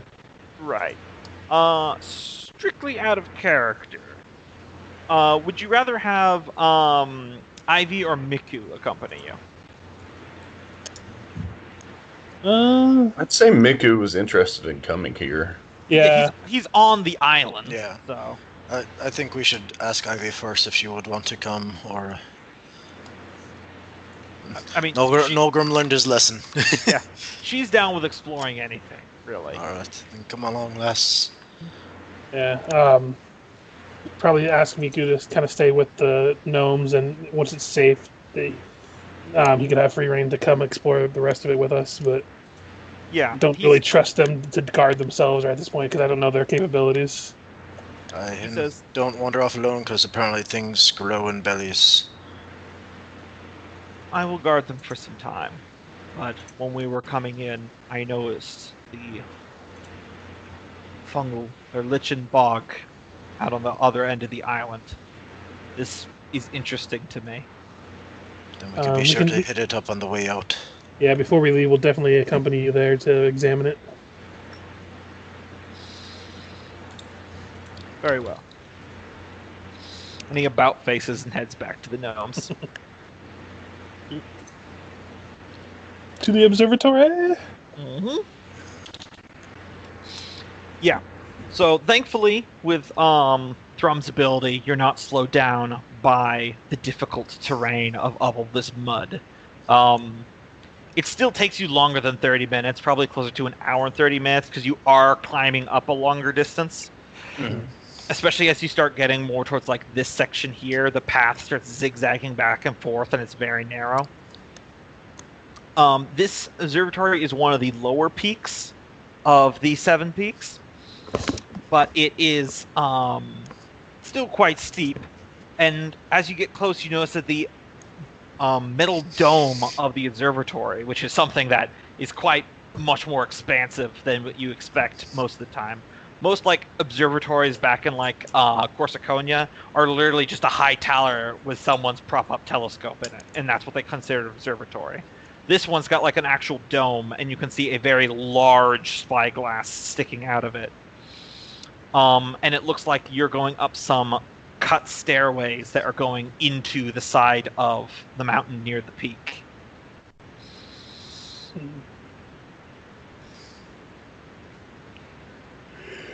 Do we see anything moving about around or anything? Roll me a perception.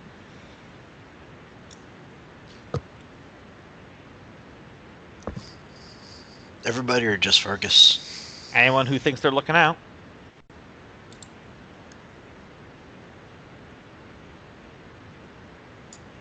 Damn, we are a very unperceptive group.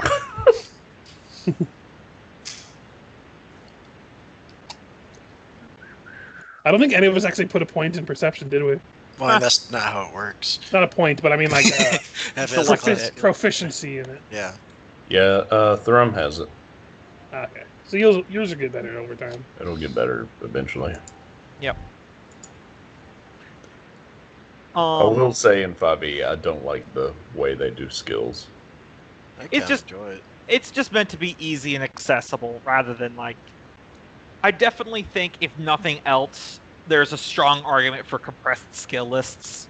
Like, there doesn't need to be climbing and swimming and some other things. Just a generic athletics is totally fine, if you ask me. I just don't like that you get 5 and your character will never learn how to do anything else.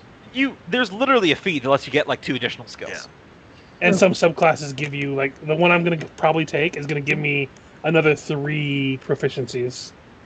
And it's not that you're bad at the other ones. You can still roll them if its character makes sense. It's just that you just don't get your proficiency bonus. Yeah, which is, pretty, it's helpful, but not, like, oh, well, I can't, like, I don't have nature, proficiency, but still got true. It's only 2 more at this point. There's so many skills in Pathfinder and so few ways for your skill points to go. You'll always just have, like, there's so few skills that as awesome as Manfred has, he still only has like a +5 in them, even at this stage. You know? The only thing I wish they had for skills, I wish they had another knowledge skill other than religion, history, and arcana. I feel like there should be one more. I wish it was like an engineering. Or just something. But it feels like there's one missing. That's what the tool proficiencies are supposed to be. That's why I've been having Michael roll a bunch of Tinker's tools, but with an intelligence, because it kind of factors into that. Yeah, it's just there's so many tools, but that's the thing. There's a tool bloat that most of them don't do anything. Yeah. Like, when am I ever going to use calligrapher's tools? Where I could probably argue if I'm writing a letter to somebody to try to get advantage on persuasion. If I do a good enough calligraphy. Yeah, anyway, be good for cloak and dagger stuff. We can shop talk afterwards. Yes. As you guys are coming up the final flight of stairs, you notice that there's a very small landing. There's kind of like a nook into the stone that looks like it's going towards a door. And let's see who rolled the highest. That would be Nolgrim and Freya. You two notice that there's actually like a natural stone balcony cut out that's above this doorway. And then there is like a pale greenish light coming from up there. And a very like lanky, shadowy figure is leaning on the railing, and you can just faintly see glowing red eyes as you're entering. There's a lanky, shadowy figure. Yeah, that's not terrifying at all. Nolgrim's going to throw up a quick Armor of Agathis, just to be safe. Ahoy there! Kind of a scratchy dialect of Undercommon comes down and goes, "Dwarves, you were not the ones I was trying to lure back to my lair?" I Are have no there- use for your kind. Be gone. Were there no gnomes with us? Well, she doesn't see Ivy. Oh. It's a sneaky beast. Well, no, I thought we were taking like the No, archaeologist. it's just us. We're Okay. the Just you cleaning guys. crew. No, go. See, You guys explicitly told Miku to go Oh. back and guard the other one. I gotcha. So, see, are you seeking gnomes?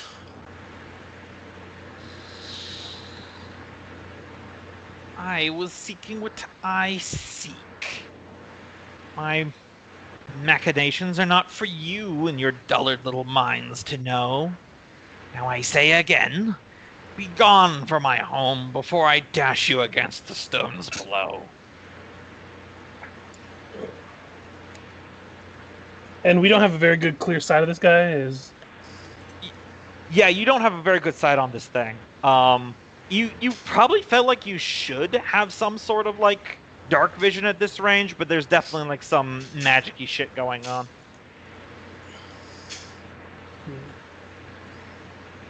Is there any way any sort of knowledge we could roll to get any sort of idea of what this thing is? Or Roll me a Arcana. It will be a harder one, but it's not impossible. Well, yeah, that's not a good idea. Yep. Oh, Fergus wouldn't know anything about Arcana. I'm not even going to roll. Yeah, that's totally fair. So you see, Freya, this is actually fitting a description of a few stories you've heard from some humans back in Avaland. This sounds a lot like a hag. Specifically, because you got a very nice roll there, a green hag, as they're able to magically shroud themselves and make them untraceable unless they choose to be. she like hits herself on the head and goes, "Pfft, it's a green hag. You can tell because of the green. Okay.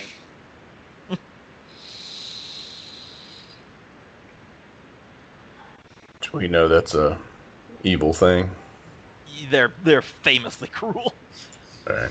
and particularly potent in power. Especially if there's Fairies. multiple of them. Yeah. I only know Hags- that because of just Yeah. out of character knowledge. I know that they're bad in groups. Yeah, it's the name of a hag is a common enough thing because they're in lots of children's stories. Is what it is that what makes them dangerous is not necessarily they can be physically dangerous, but what makes them really dangerous is the fact that they're smart and they know a lot of things. Yeah, deceitful.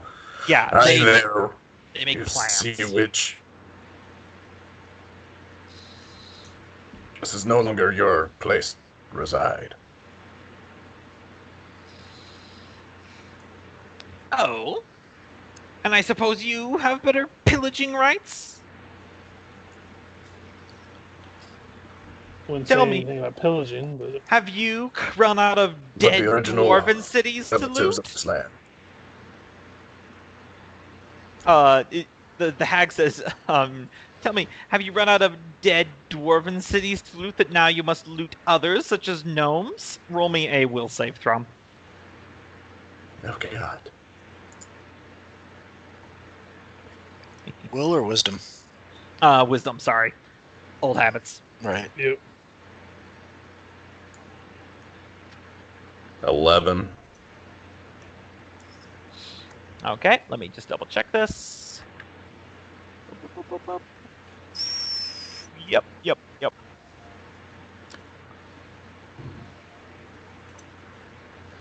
You take 2 psychic damage from Vicious Mockery. insult us to death. Damn it, bitch, don't talk to me like that. And he's gonna rush the door. Okay. If he's doing that, I'm gonna fire off a shot right at where she looks like she is. Yeah, when you pull out your bow and turn back, it's just a fading shadow and it's gone. Yeah. Damn it. All right, let me move you, lovely fellas, to the map.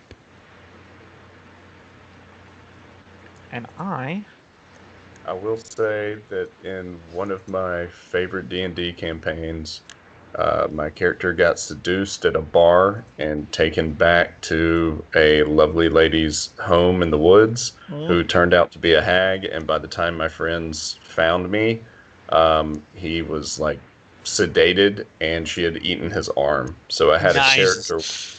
Yeah, I had a character with one arm for the rest of that campaign. I really like hags because they're great villains for like early to medium level characters. Mhm.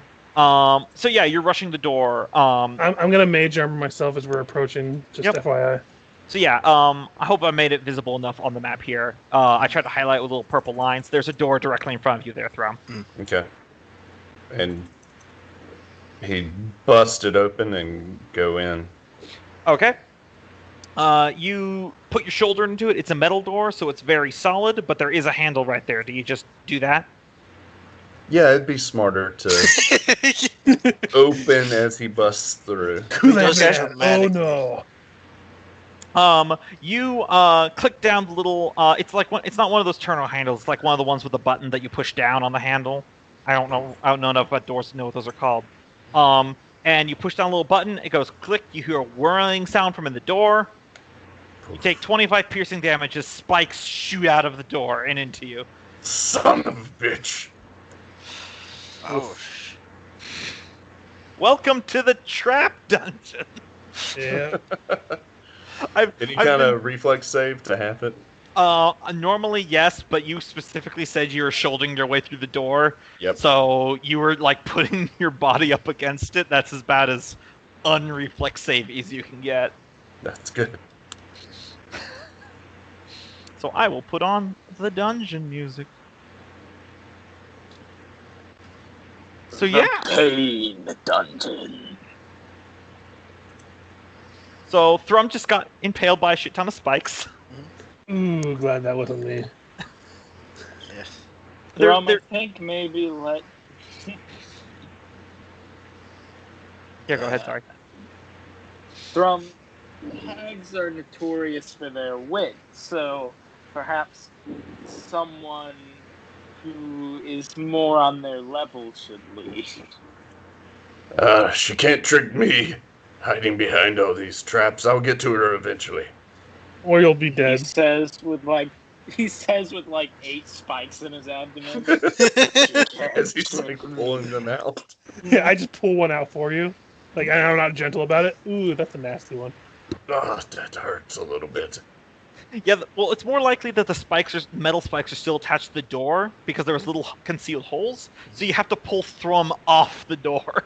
Oh, God. We could just try opening the door with him still attached. He just swings with the door. The question is, when we Now- pull them out, do the spikes go back in? They do not. I feel like I shish know- kebab.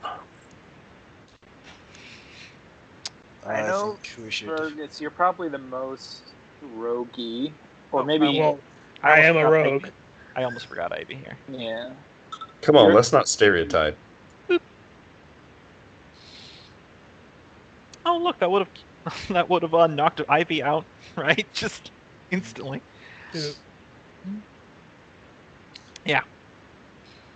Despite how small the little platform I designed here, you guys can move around freely. once we get this door open, I probably should go ahead and check for Mhm. all these nasty things. Yeah. So if you want, Fergus, you can give me a investigation or a perception. I'll let you choose. Well, investigation is gonna. Woof, Is that a TikTok sound? Yeah. woof. Natural one. I Yeah. already opened it. Go on in. You know for a fact, even on natural one, that him turning the activating the door like that did not open the door at all. Yeah. You're thinking that the handle may actually just be a dummy. Hmm. Ivy will do a roll for you to help out. Is there? Well, even though I had a bad roll, is there like something on the wall that might be like a rock that's sticking out a little further or anything that I could just start pushing on? Something that says pull. Yeah, I mean, that could be it too. Oh, that's my favorite. Ivy steps up, Fergus, and says, "What about this section here in the center of the door? Wasn't the hatch on the underblad kind of like a push-in thing rather than a traditional knob? Maybe this gnomish door is something like that." Yeah, I'll give it a shot. have her stand back and try what she said. Yep. You put your hand in a little area, and you feel there's a little give. It clicks in, and you turn, and the door swings open. Just in case, I'm going to duck when that happens. Yep. Thankfully, nothing happens. Meanwhile, while they're doing that, can I start putting my poultices on me? Yeah, absolutely. Licking my wounds. Literally licking your wounds. Now, I do have 6 in investigation. I have a +5. So if you want to push your head, but it's up to you. Look at me. I'm roguing it, just like him. I'm also proficient in thieves' tools, though I only have a 4 compared to like my tinker's tools that I have a +6 in. Yeah, my thieves tools I think are a +5 as well. I'm really good at persuasion and deception, but I haven't got to use them recently.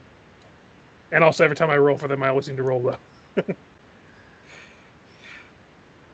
Yeah, so the door swings open, and you see a stone corridor.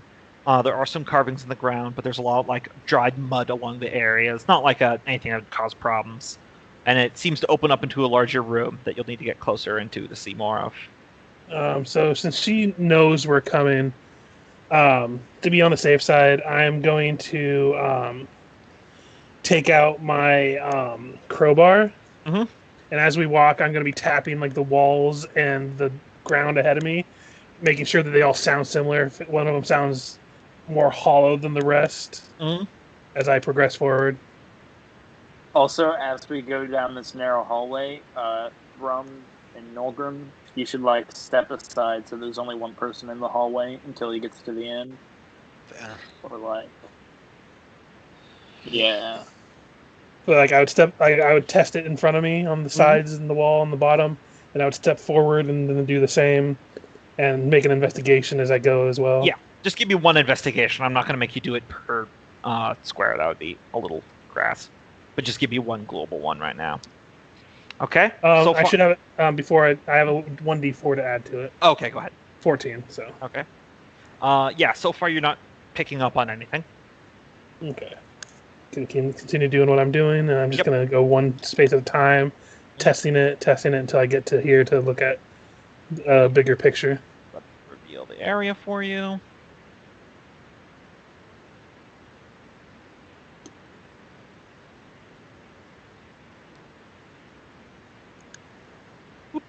Oh, and also this. There is a spiral staircase leading up. I tried to use the arrow to make it as clear as possible. Only up, not down. So what do I see in this room? It's a kind of a diamond-shaped room. The walls go up for just a little bit before there's like a light, geometrically domed ceiling. There is slightly fresher mud over here, where these kind of brambly, vine-looking things are all kind of across the walls and the floor of this hallway. That's just some normal mushrooms. Over here is more dried mud going down another hallway. Okay. Yes. It's also worth noting that you've been in the fungal jungle for a long time now, and you've never seen vines like this. Yeah, no. My first instinct is I'm going to take one of my firebomb cocktails that I have of that blood from that one creature that's like turned into an alchemist fire. Gonna light it and chuck it over there. Yep. It causes a nice little burn, but it doesn't do a whole lot. You don't get a lot of reaction outside of just some light burning plants. Vines are actually quite water-filled, so they're surprisingly fire-resistant. That's fair. I just wanted to see if it would react to the fire. So yeah, no screeches or anything like that. It is in the soundtrack, so you do faintly hearing the sounds of ticking, kind of echoing throughout all the stone hallways here.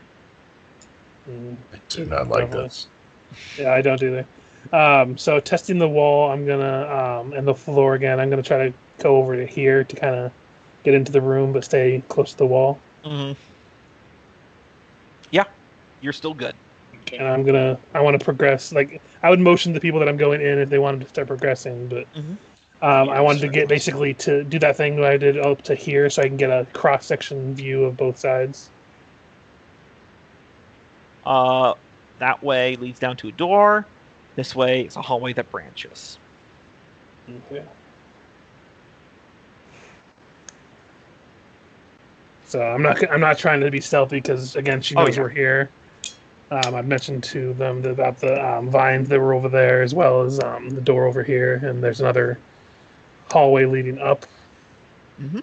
And she was upstairs before, but there's no guarantee that that's where she is right now. I don't like a bit of this.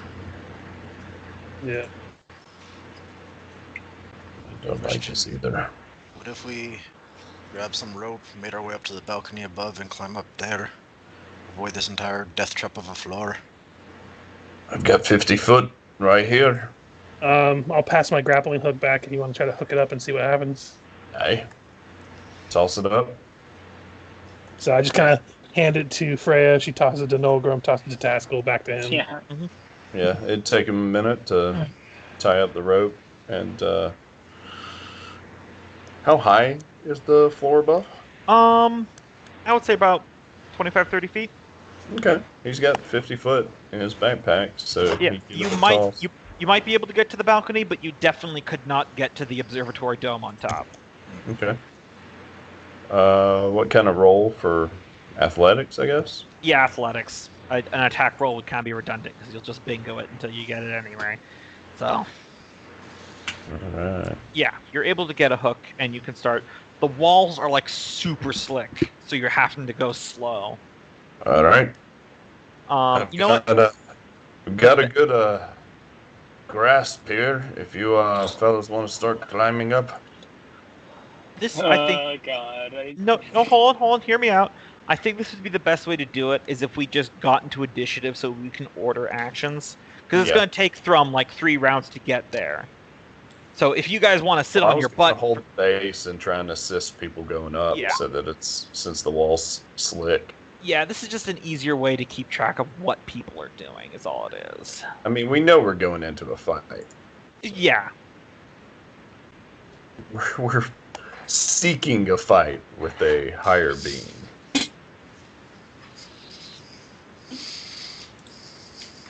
Okay. Is that? I think that's elevation. I think I got the same initiative you did for Ivy. I didn't know you had rolled. Though Taskill, you're right here. Oh, yeah, you're right. You want to go up first? What are the No. You don't want to climb up into the sleeping hag's room first? Have at her. The thing is, I don't think she's asleep. You're smarter than you sound. I can't tell if that was an insult to Taskill or just It the way just Thrum came talks. out. I don't know. I don't know if Thrum knew that was an insult or not. So we're currently... You're smarter than you sound. We're on Thrum's turn right now, so we'll start there. So Thrum just threw up the grappling hook. Also threw some shade. Yep, Nolgrim. Yeah. It's like, oh, you're stronger than you look. I think Nolgrim's going to stand his ground and see how things go. Just kind of go dodge action in case of a trap gets set or something. All right, Taskill, I've got a good base here. Head on up.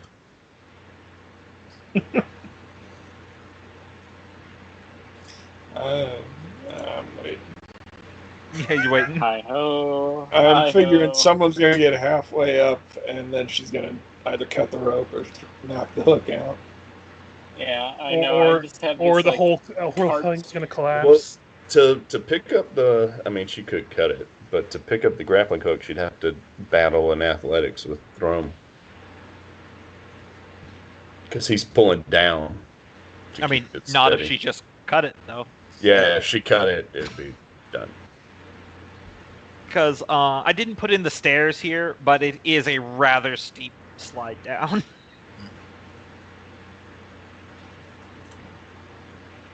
So, So you're saying climbing this I'm 25-foot still- rope yeah. is more like endangering yourself to a longer fall?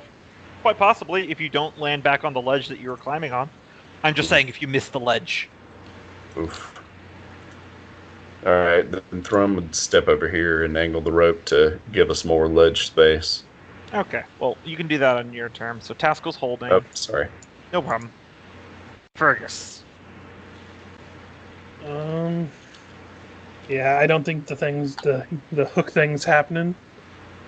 So I want to move up to here and kind of peek around the corner. Okay. 1 second. What the hell? Is nobody going up the rope? Alright, let me reveal. Why do they have the pop-up for the reveal to go under the initiative tracker? It's another door.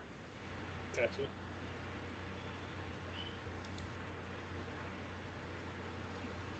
I'm just gonna pass my turn for now. Okay. I don't want to go too fast in terms of what I'm doing. Ivy sees Thrum holding the rope, and she goes, "Well, I'm not going to be the first up," and she's going to go in behind Nolgrim. What are you all crowding in there for? I thought we were going up the rope. Why am I standing out here like a dumbass on a string?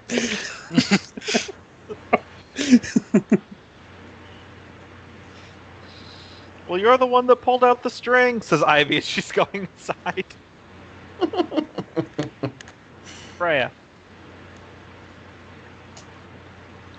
I'll go past Fergis, and as I go through this hallway, I'm just gonna do an investigation as I move through it.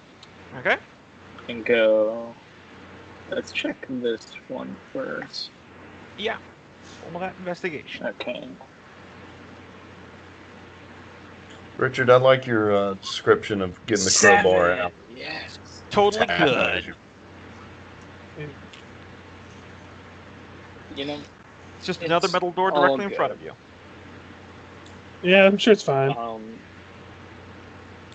Did I see how the mechanism worked on the front door?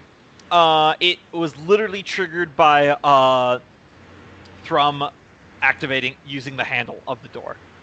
The entire handle was just a dummy. Okay, does it look like it could be the same type of thing here? It is very similar. Yeah, it looks like a very similar door. There's slight differences in the metalwork. As I think I previously stated, a lot of gnomish crafts don't tend to be uniform. So there are definitely differences in the door style. I would free action call out, check the bottom of the door, if it, see which way if there's marks on the ground, if it pulls our way or inward. That's a good sign of whether or not you don't want to try to pull it the wrong way and then triggers another trap. Yeah, Now I'll you look tell and see me. if there's any way to tell which way it opens, like which way the If you didn't get a natural 1 on the investigation, you probably could tell.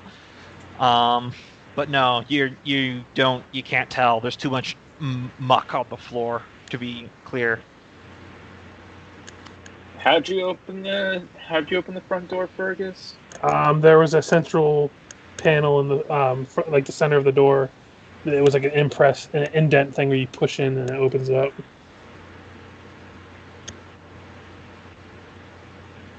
Okay. Do I see anything like that? You're not 100% certain. You can just try to reaching out and touching it. Okay. You reach out and touch it, and your hand is on the door. Yeah. Nothing else is happening. You just put your hand on a door. By the way, guys, we can go as late as you want on this stuff, because I think it's our normal cutoff time about now, but it's up to you. I'd be fine calling it here before we get into anything serious. I think this is a pretty good stopping point. So we end our session with Freya dramatically reaching out and placing her hand on the door, and then a full 30 seconds passed and nothing happened. For like a TV show, there would be like the build up of the music suspension. Oh yeah.